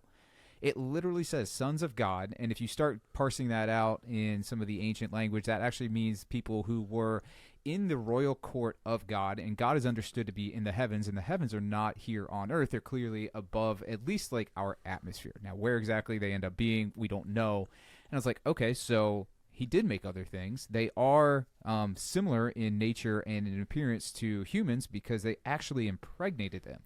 And I know it sounds so crazy, and that's why I've been on this 1.5 year journey of Bigfoot and UFOs and everything, and it's kind of interesting that this is all coming out right now. But I was like, wow, that really triggered me to start getting interested in this because it actually really, again, a student of history at the University of Utah, I often wondered what we were, where we were headed. And the University of Utah has one of the leading nanotech programs. And I remember when I was in school there, they're like, hey, within about 15 years, we're probably going to be able to inject nanobots into your body and probably right into your brain stem so that we can do, any kind of healing, right? That's what they would be servicing. They would just go in there and do microcellular repair. And it's like, okay, well, how hard is it to go from that to implanting a chip into your brain that then takes over automatic function? So where you no longer have free will. So it's a long rabbit trail to get to where I was there. But I was like, this actually tied up kind of everything that's going on, especially when you look at what's going on with Neuralink, with AI, and with this disclosure specifically in the government. Like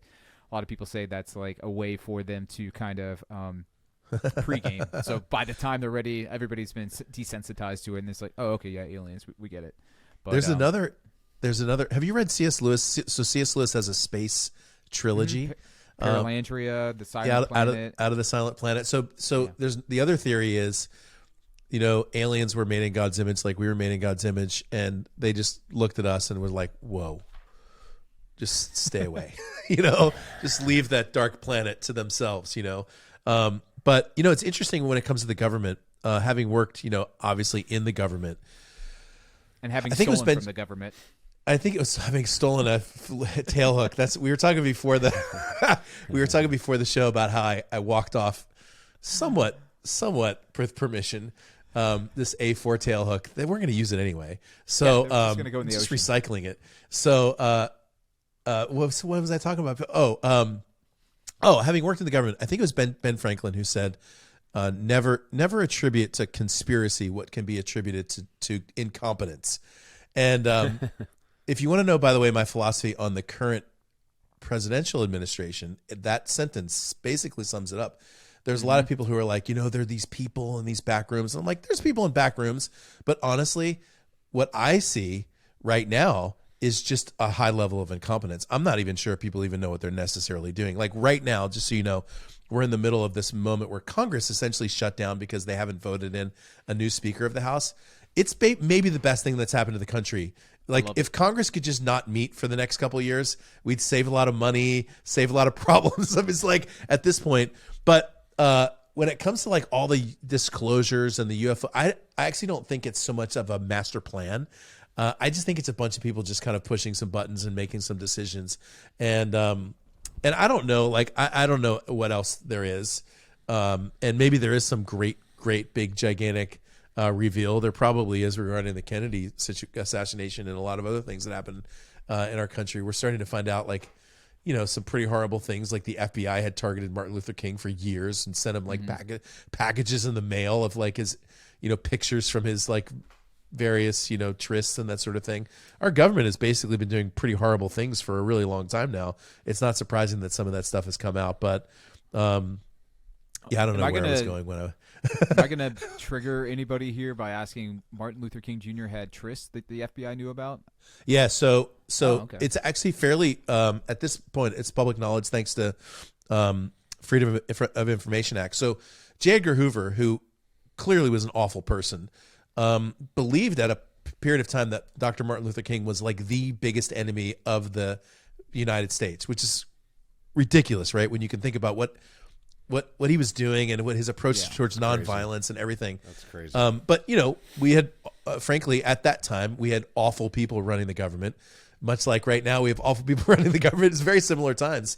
And yeah, the FBI not only targeted King for surveillance, but they at one point had sent a package to his wife with details of Martin Luther King did have extramarital affairs. That's fairly public knowledge. Yep. And so they sent literally the details of his affairs to his wife at the time. And by the way, everybody has, mistakes that they've made and things that they wish they hadn't done or whatever. I'm not being critical. What I'm saying is thank God that man had the moral fortitude to push through that kind of oppression, because that would have shut a lot of people down, Sure. And, I actually believe if he hadn't died, he would have been our first black president. I actually think he would have been president in 68, 72, one of those years when Nixon ended up becoming president. It would have been a totally different country, by the way, if that had happened. And it's too bad. Imagine how different things would be. Totally different. We were moving in that direction, by the way. The other person who I think should have been president was Billy Graham in 66. It was Lyndon Johnson swimming in the White House pool with Reverend Billy Graham and said, Billy, I want you to be the next president. I'll put my whole machine behind you. And Billy Graham said no. And I think, gosh, if we had Billy Graham as president and then Dr. Martin Luther King right after, it'd be a totally different country. By the way, it speaks to why we really need good people in office right now, like really good people. Right now, the really good people in the world are running away from political office because they're afraid or they don't want it for their family or whatever. And that void right now is being filled by, and I mean this, from really bad people, like really, really bad people. And you get what you vote for in America, So there's an encouragement to you as you're listening to this, if you're interested in the political process, to get involved more than just in the voting booth, more than even just giving people money, literally, like to get involved. I would ask people like, people are like, they'll talk about Washington and how horrible it is. And I'll ask them, do you know the name of your representative, And like most people don't even know that, I'm like, hey, at least figure that out, find that name. Iowa. Here in Iowa, where we live, we give a lot of F's about that because, we're the first people to vote. So we got to know. Yeah.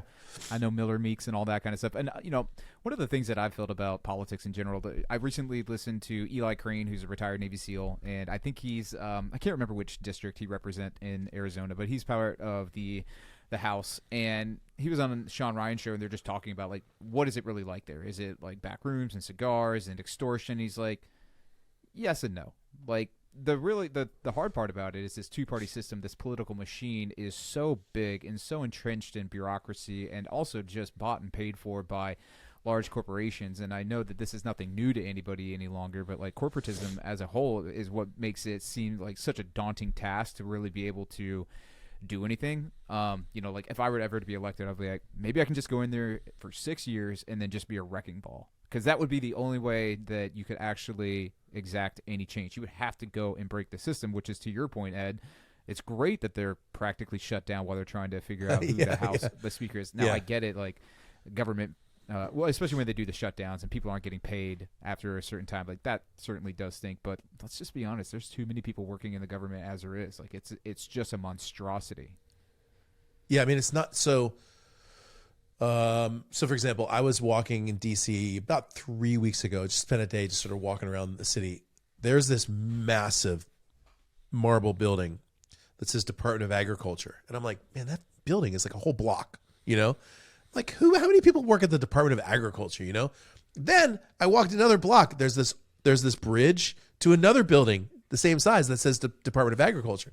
I'm like, what do they even do? Like, I know there's some things that they do there, but it can't be 5,000 people or whatever the number of the people that are working in the bureaucracy. The bloat of the bureaucracy is unbelievable. And just so you know, the only way any of this changes, so there's basically two parts to change, right? there's self-regulation, and then there's outside regulation. There's self-discipline, and there's external discipline.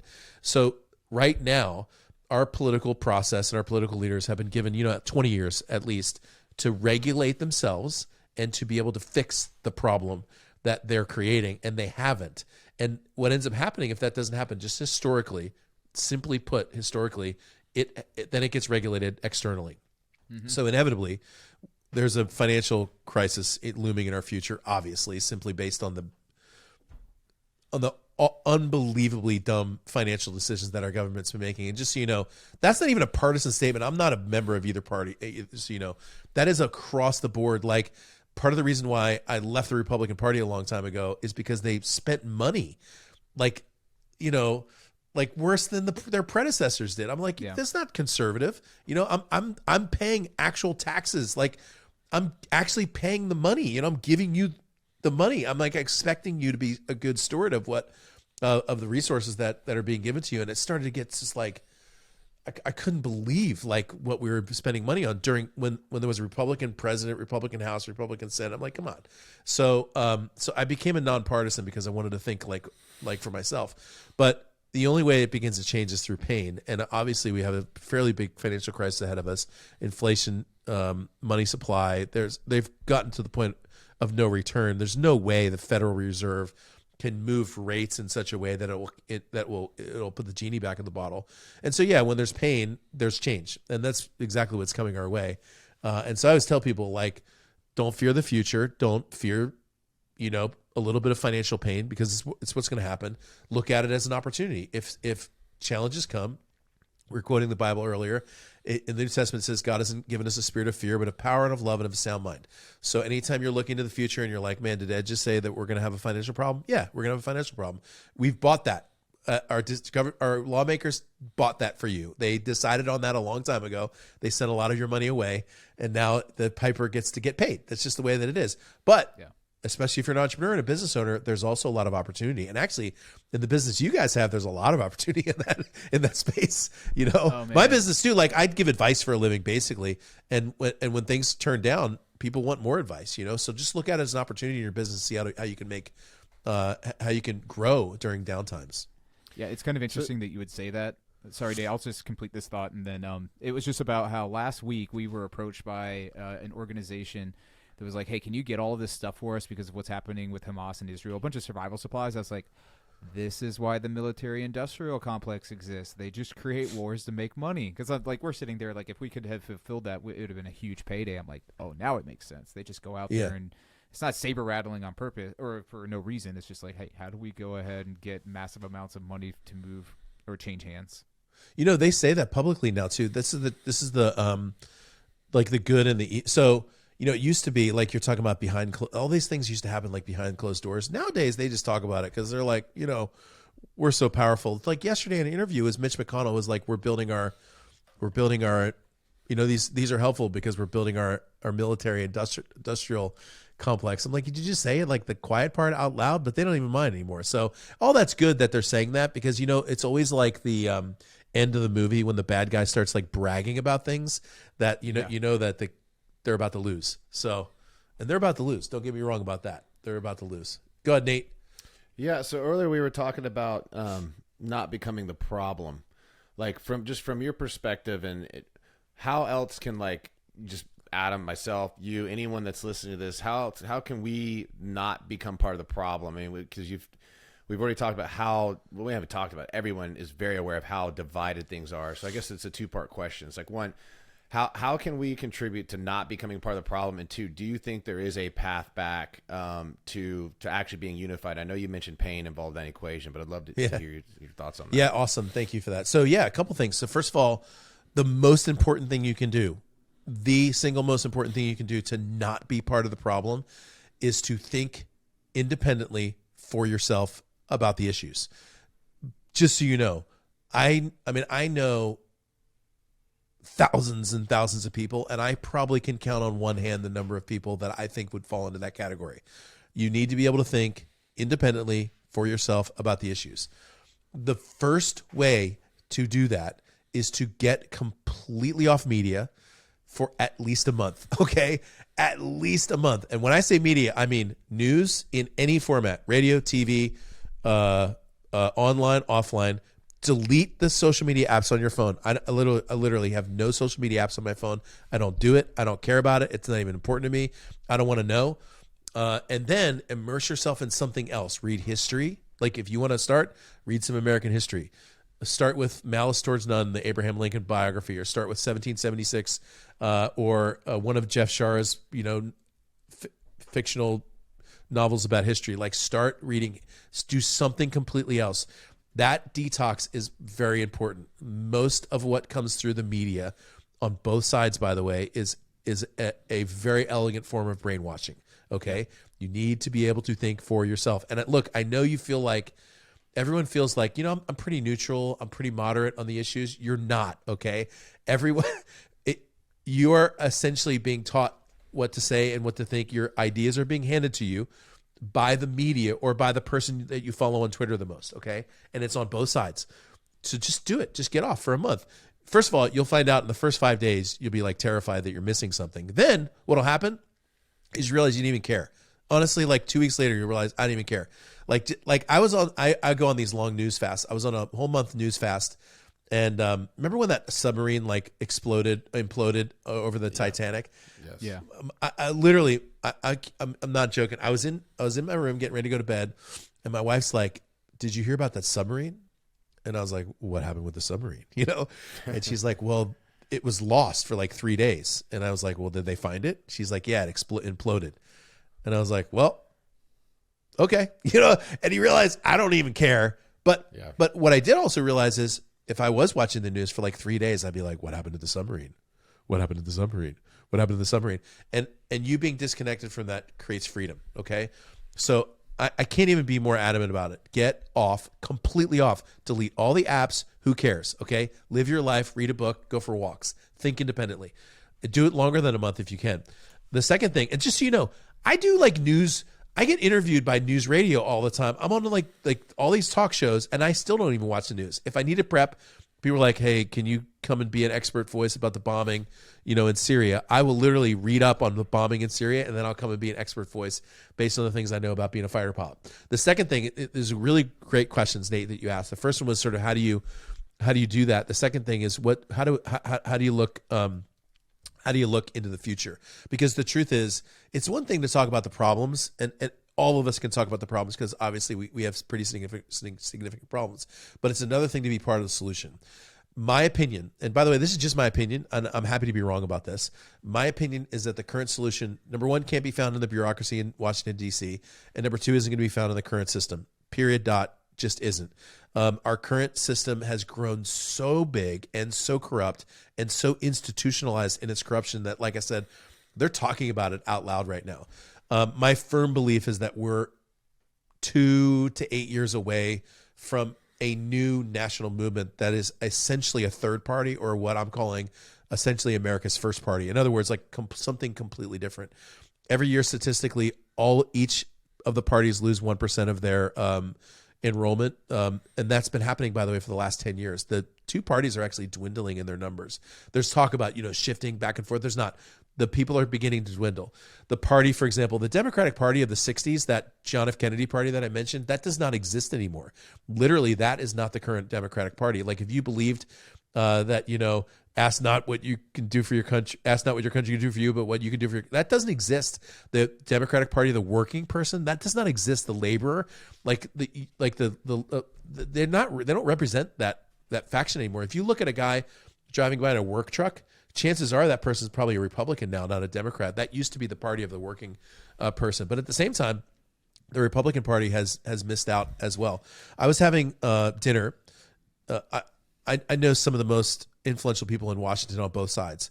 And I was having dinner with a guy who's in his 90s. This is the man who founded Contract for America back in 80. Literally, there were 4 people in Newt Gingrich's basement in the early 80s. And this was one of the 4 guys. Literally, this guy's won awards, raised hundreds of billions of dollars for conservative causes. he is essentially the godfather of the Republican Party. And I was having dinner with him in 2016, and we're close friends. And I was telling him that I had left the Republican Party because I had back in 2015. And he reaches out and he grabs my arms and he goes, "Ed, you didn't leave the Republican Party. The Republican Party left you." And this is like the godfather of the Republican Party. And the truth is, he said this. He and I were speaking at an event once, just a year ago, and he stood up in front of everyone, hundreds of people, and he said, "Just so you know, your lawmakers, they don't like you. They don't care about you, and they don't like you." And I'm like, I can't believe he just said it. We all know it, but he just said it. And so that like the Reagan, the party that we kind of like, believed in, that like Reagan 80s sort of Republican Party, the independent, low spending,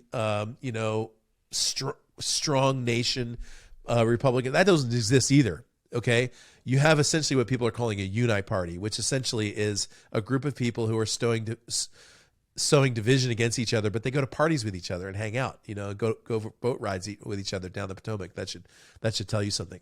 So the answer is something totally different. And there's going to come a point at which America's going to be ready for that. I think actually fairly soon. And I'm certainly working towards that. My allies are certainly working towards that. And I don't even think it'll take much. I don't think it's going to take a ton of money. I think it'll take good people to respond to the idea that, hey, like George Washington was a landowner and then a farmer, and then came into government, went back. John Adams was an attorney in Massachusetts, went to serve and then went back to be an attorney. The model of a business owner going to serve and then coming back is really where it's at. The idea of a lifetime politician is completely out of whack. Obviously, there's term limits that need to be put into place to be able to facilitate that. Obviously, there's some rules that we need to put into place as to what people can do after they leave Congress, how long until they can be lobbyists, how long till they can be on the board of a major corporation. Like there's a lot of restrictions that need to get put in place. How members of Congress can trade. Like right now, they can pretty much openly trade based on ideas that they hear in meetings. It's how someone like Nancy Pelosi can show up with $177,000 a year salary and leave with $50 million of net worth. Like that's unbelievable when you look at that level of duplicity. And it's all possible, but it's not possible unless people really want to change. So for example, if we go into this next election, every election we've had in the last basically 15 years has been the person we didn't want, So in 2016, people voted for the one they didn't want. In 2020, frankly, they've also voted for the person that they didn't want. But we need to have an election about something that we do want. That's why I say it's something different. So, you mean? I could talk for hours people about this topic, but they were forced to choose between two steaming piles of poop, and that was it. Like, those are my options: either that pile or that pile. Great. I know that'll probably offend some people, but I mean that's kind of the thing with Patriot on Purpose. Like this is not a red or blue podcast. Yeah. It's truly about being a patriot, being loyal to your family, being loyal to your God, making sure that you, by putting country first, you are able to protect those who are the most important to you. And I mean that's really what it comes down to. Government is not a thing that is meant to. It's meant to serve us. We are not its servants, and we've come to a point where all we are is a vending or a cash machine, an ATM for the government to do whatever they want for their own personal gain. Like you said, they're sitting there hobnobbing with one another. They might be on this caucus and they might be doing this and they might be on either side of the aisle, but at the end of the day, like they both come out ahead of the American patriot. And that's a shame. It's interesting the word you used about being offended, right? About offense. Let me just say this as clearly as I can. First of all, over the last 20 years being engaged really in American politics, I've changed my mind on so many things. Like I've changed my mind on a lot of things, man. A lot of things, including our national defense, which I used to be, an active part of. And as I began to change my mind and modify my views and think through things, what I realized is I'm going to look back 20 years from now and see I've changed my mind a lot in the next 20 years as well. And I will just tell you, as you're listening to this very, very directly, the biggest thing that will stop you from being able to think independently is being offended. You should not be offended about things, okay? You should think critically about things. You're welcome to disagree with people about things, but you shouldn't hold so tightly to your ideas that they literally become a part of your identity. I just did this big event, and part of the event we did a big Zoom stream, and I was talking about a topic that was somewhat controversial, and a woman came on to the Zoom chat, and just basically was like, I completely and fully and totally and 100% disagree with what Ed just said. And then she gave all of her reasons. I have a doctorate in nutrition and like, you know, all of her pedigree and her background and everything. And I just said very clearly, I said, look, you're in a place where you're more than welcome to disagree. You're not going to offend me. Your disagreement is probably going to make my ideas better and more refined. So you're welcome to express your opinion. And I will just tell you, 10 years ago, I would have been pissed when that woman wrote that comment in there. But I've grown enough to understand that ideas grow and mature the more that we discuss them. And the idea that we can be offended about something. Look, I know there's horrible ideas out there. And I know there's like unbelievably racist people out there. Sometimes the best thing for everyone is that really ridiculous racist person to say what they think. And then we can all look at that person and be like, well, we don't agree with that, you know? But your idea of getting offended, when you get offended, what you do is you give that person power, right? So if somebody says something horrible and racist, if I all of a sudden get really offended, now I'm giving power to that person's statement when actually a lot of times you just laugh them off, you know?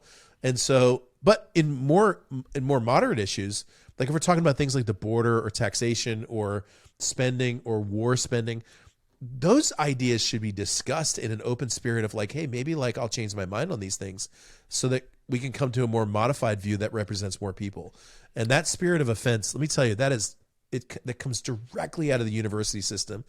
Our university students were taught by people who've been taught by people who are good at teaching things and not doing things, right?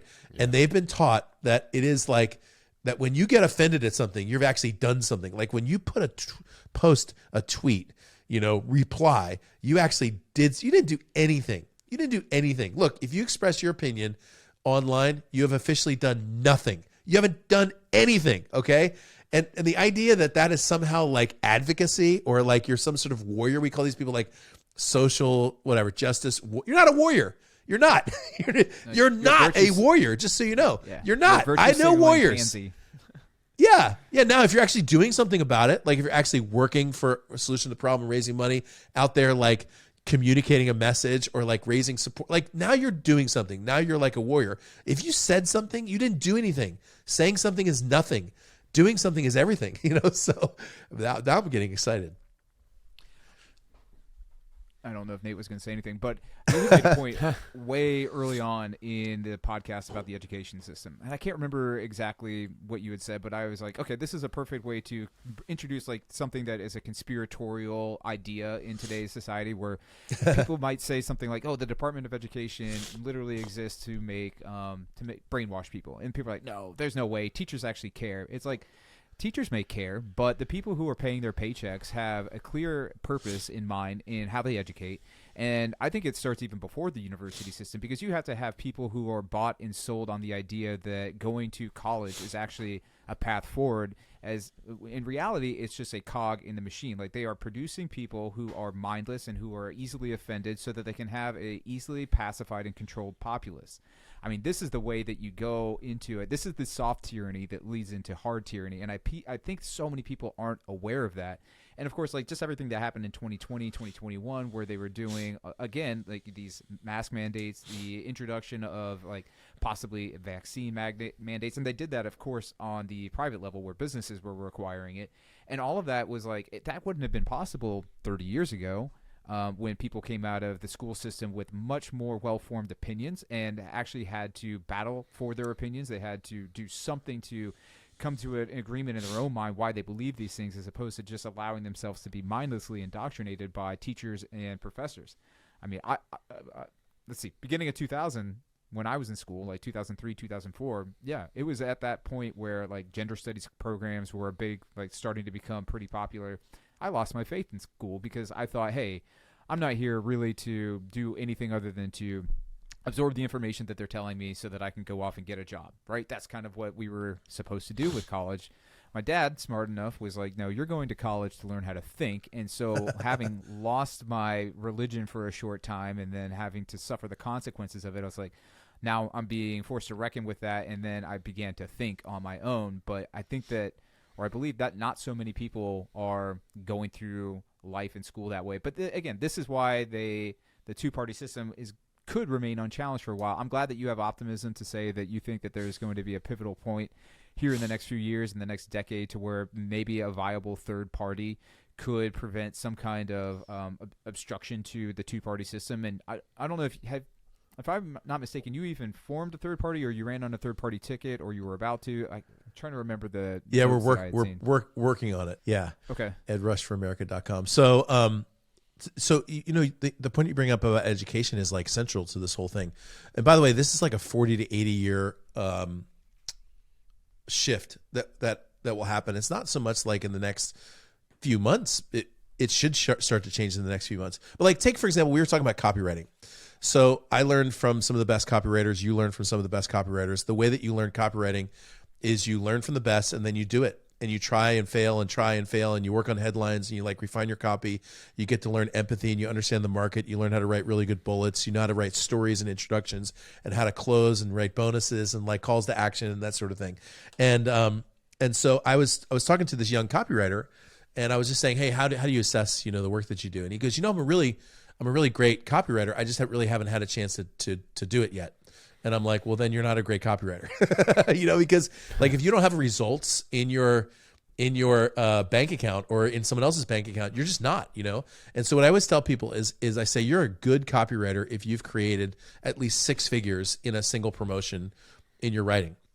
I say you're a great copywriter if you've done 7 figures in a single promotion with your writing. I've got 7 of those, by the way, under my belt. So 7-figure promotions that I've written as a copywriter.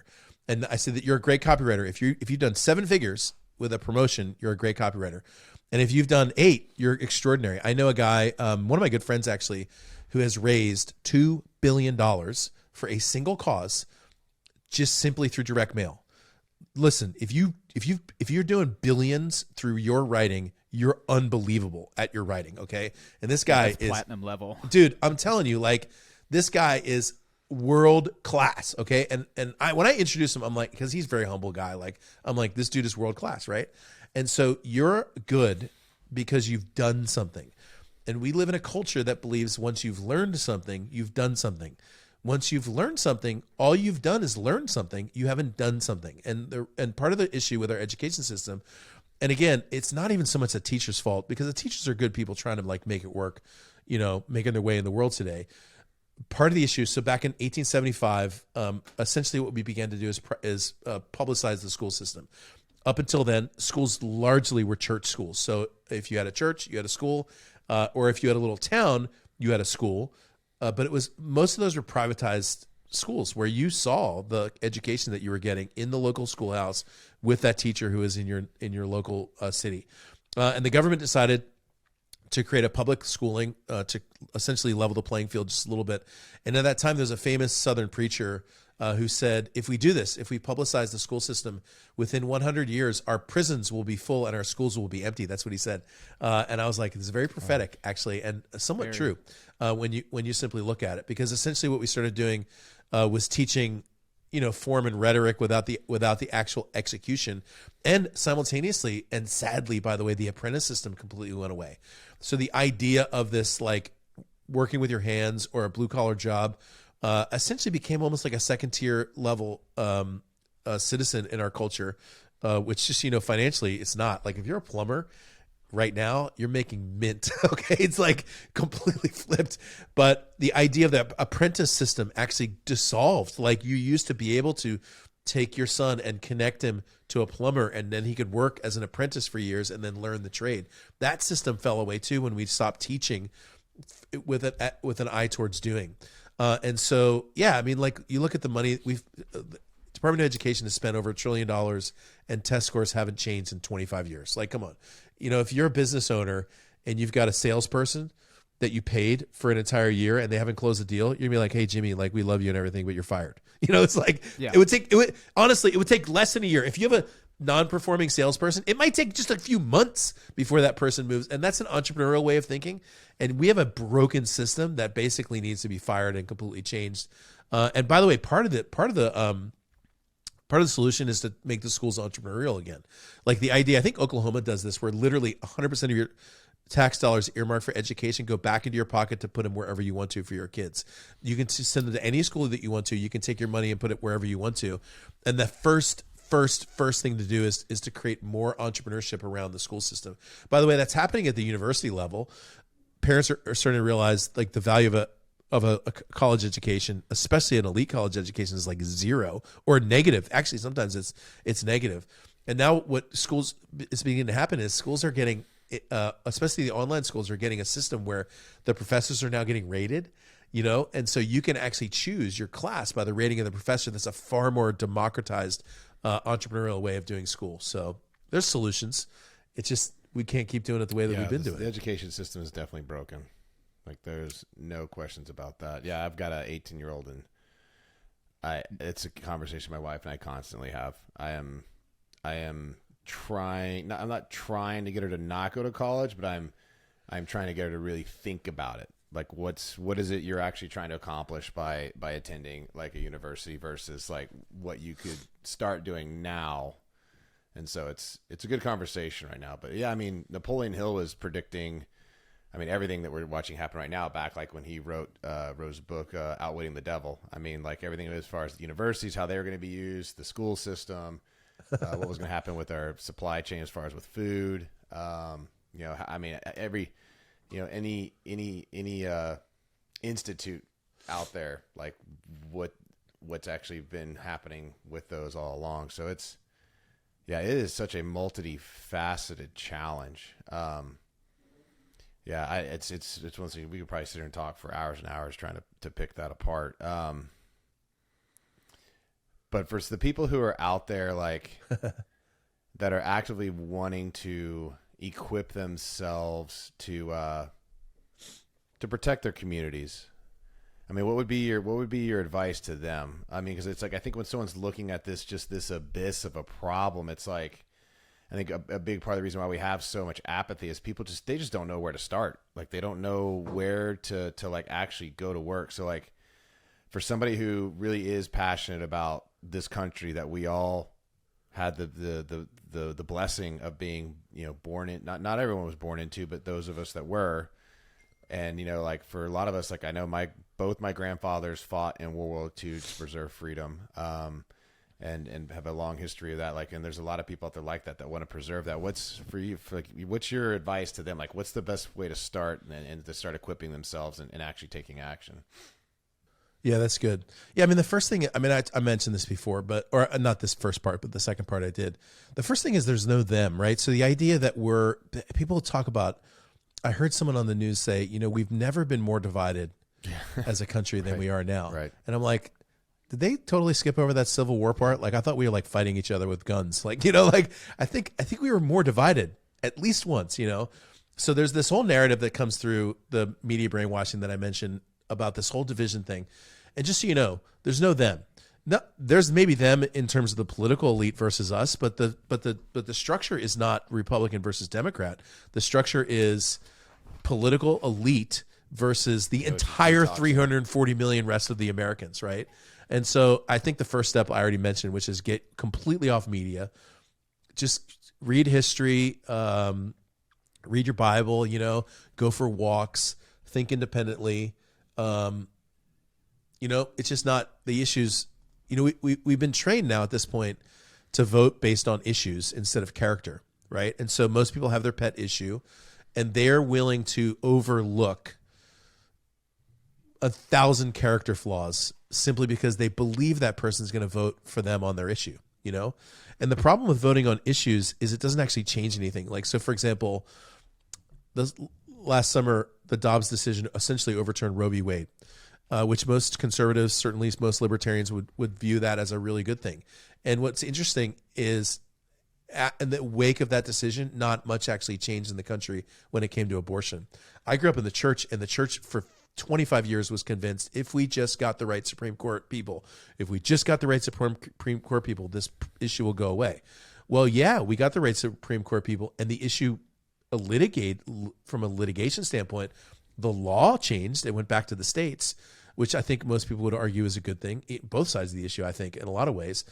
But not much changed. And not much changed because the hearts of the people didn't change. And if you want to actually change things, you have to change the hearts of people, not the laws. And so step one, get yourself completely disconnected. Like I mean it when I say it, like get off. you're being brainwashed. I know I'm being very direct about that, but it's the truth. You're being given an opinion that is not your own opinion. And maybe it's time for you to use your big, beautiful brain, and read some great books. If you go to Amazon, I've got some there that might help you. The book over my shoulder is called God Talks, a brilliant book, best book ever written. I'm biased, but that doesn't mean I'm not right. The book right underneath of it is called 21 Day Miracle. I wrote that 5 years ago. It'll show you how to do things fast and fun. And, or read Outwitting the Devil, or read Think and Grow Rich, or read some history or something that inspires you, or read science fiction. But just get off, and then begin to form your own opinions. Start having conversations with people who you might disagree with.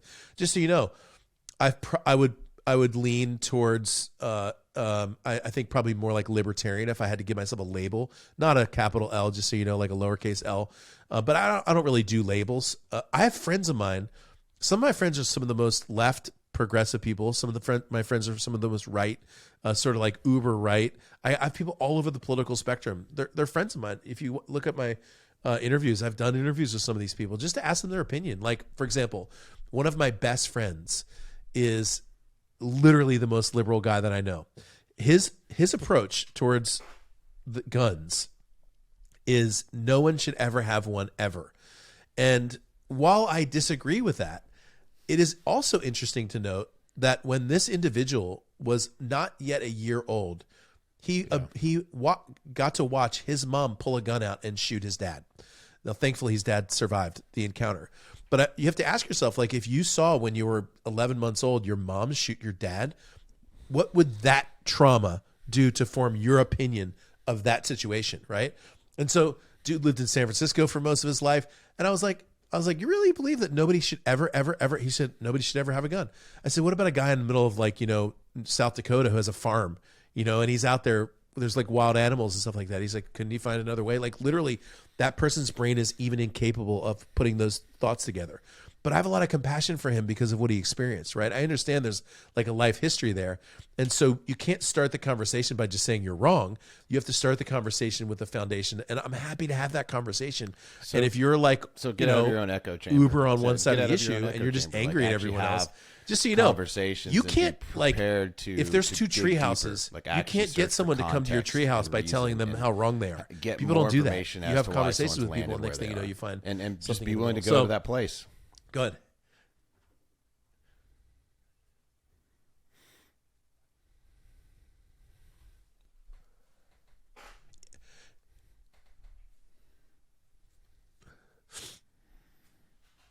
I mean, if with my buddy, the guy who saw his mom shoot his dad, if I went just hardcore Second Amendment on him, he would find all the different ways to just disagree with me. And by the way, some of his points are right. Some of his points are right. So just by having a conversation, I'm like, oh my goodness, it makes total sense. If I grew up in downtown San Francisco and I never left for I grew up all over the place. I got to see everything, farms and, ATVs and down. If you just grew up in one context, it's normal for you to think a certain way, in the same way that some dude from South Dakota can't figure out why does that person think that way.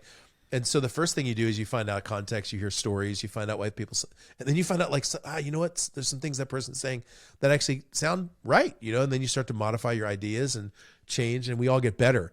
And the ideas begin to change and the solutions begin to change. And by the way, all of the solutions to all of our national problems are not on the linear right-left scale. They're all way out of here. We're just not entrepreneurial enough to think about it. We don't have a bureaucracy problem so much as we have an innovation problem. We have a structure that was built the 37 when there were no computers, there's no innovation, there's no AI, and that structure doesn't fit into the world that we live in anymore. So go us. It'll just take a little bit of change. So.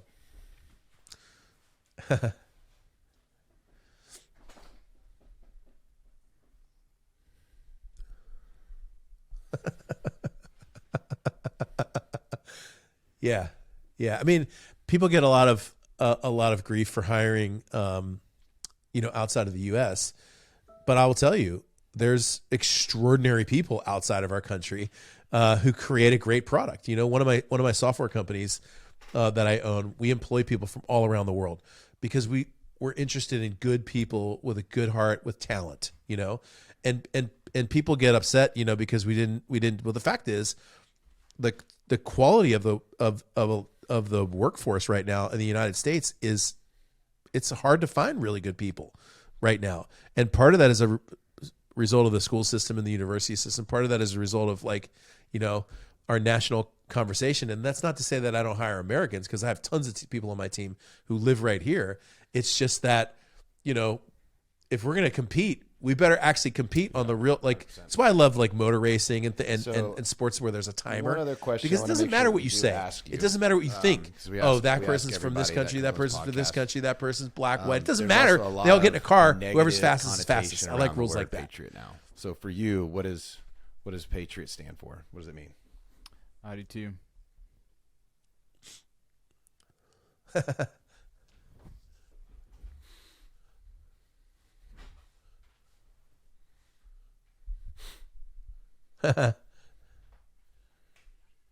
Yeah, so I think if I'm trying to remember like loosely, I think the word patriot basically means someone who's in love with their country and is willing to fight for it, And if I'm like, I'm exactly that definition that I just said. I'm in love with our country and I'm willing to fight for it. I've already proven that. Like, I signed my life on the dotted line and said, you can have it. Send me where you want to.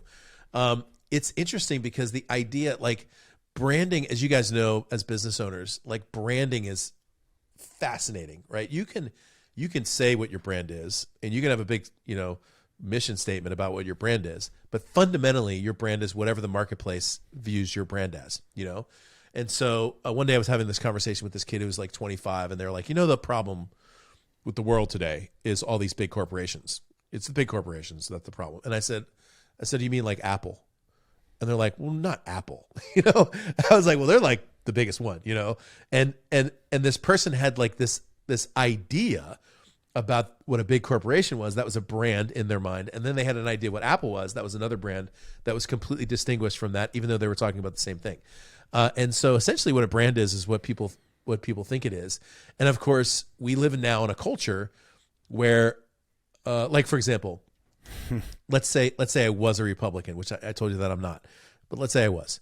Well, if I went up to two people in the street and I said, hey, I'm a Republican, well, then one person would look at me and say, oh man, you're like a patriot who loves America. And the other person would be like, what, you hate women? And I use the same word, and that people have created a separate definition. And for some reason, and I'm not exactly sure why, the word patriot in the last like 3 years has actually gotten rebranded by half of the country as like that person over there who is wearing like a red MAGA hat and has like some wild theories about lizard people or whatever. And by the way, just so you know, that was a very successful, whoever launched that rebranding campaign, it was very successful. And now we have a word. It's really crazy. We have this word that it used to mean one thing to 100% of the people, and now it means one thing to half of the people and one thing to the other half of the people. So the way I define patriot is really simple. It's someone who loves the country, loves the people in the country.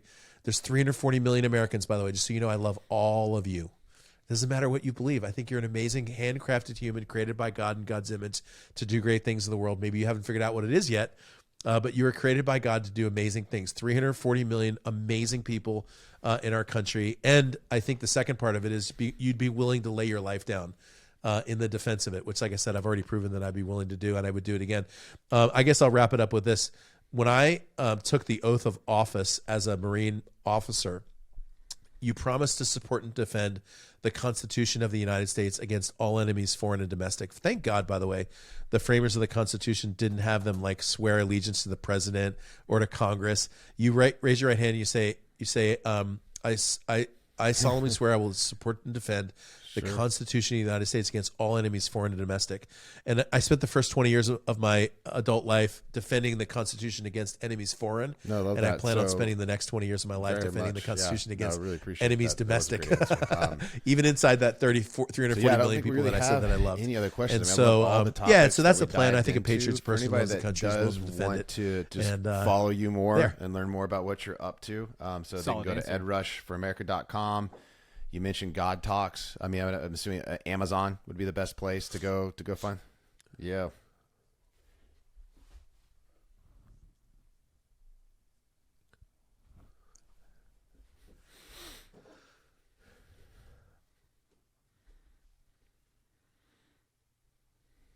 Amazon, baby. Type. So first of all, my name is the easiest name ever to remember. It's just 6 letters, like Ed Rush. Okay, that's so edrush.com's home plate for me. That's my website where you got all my products and events and stuff.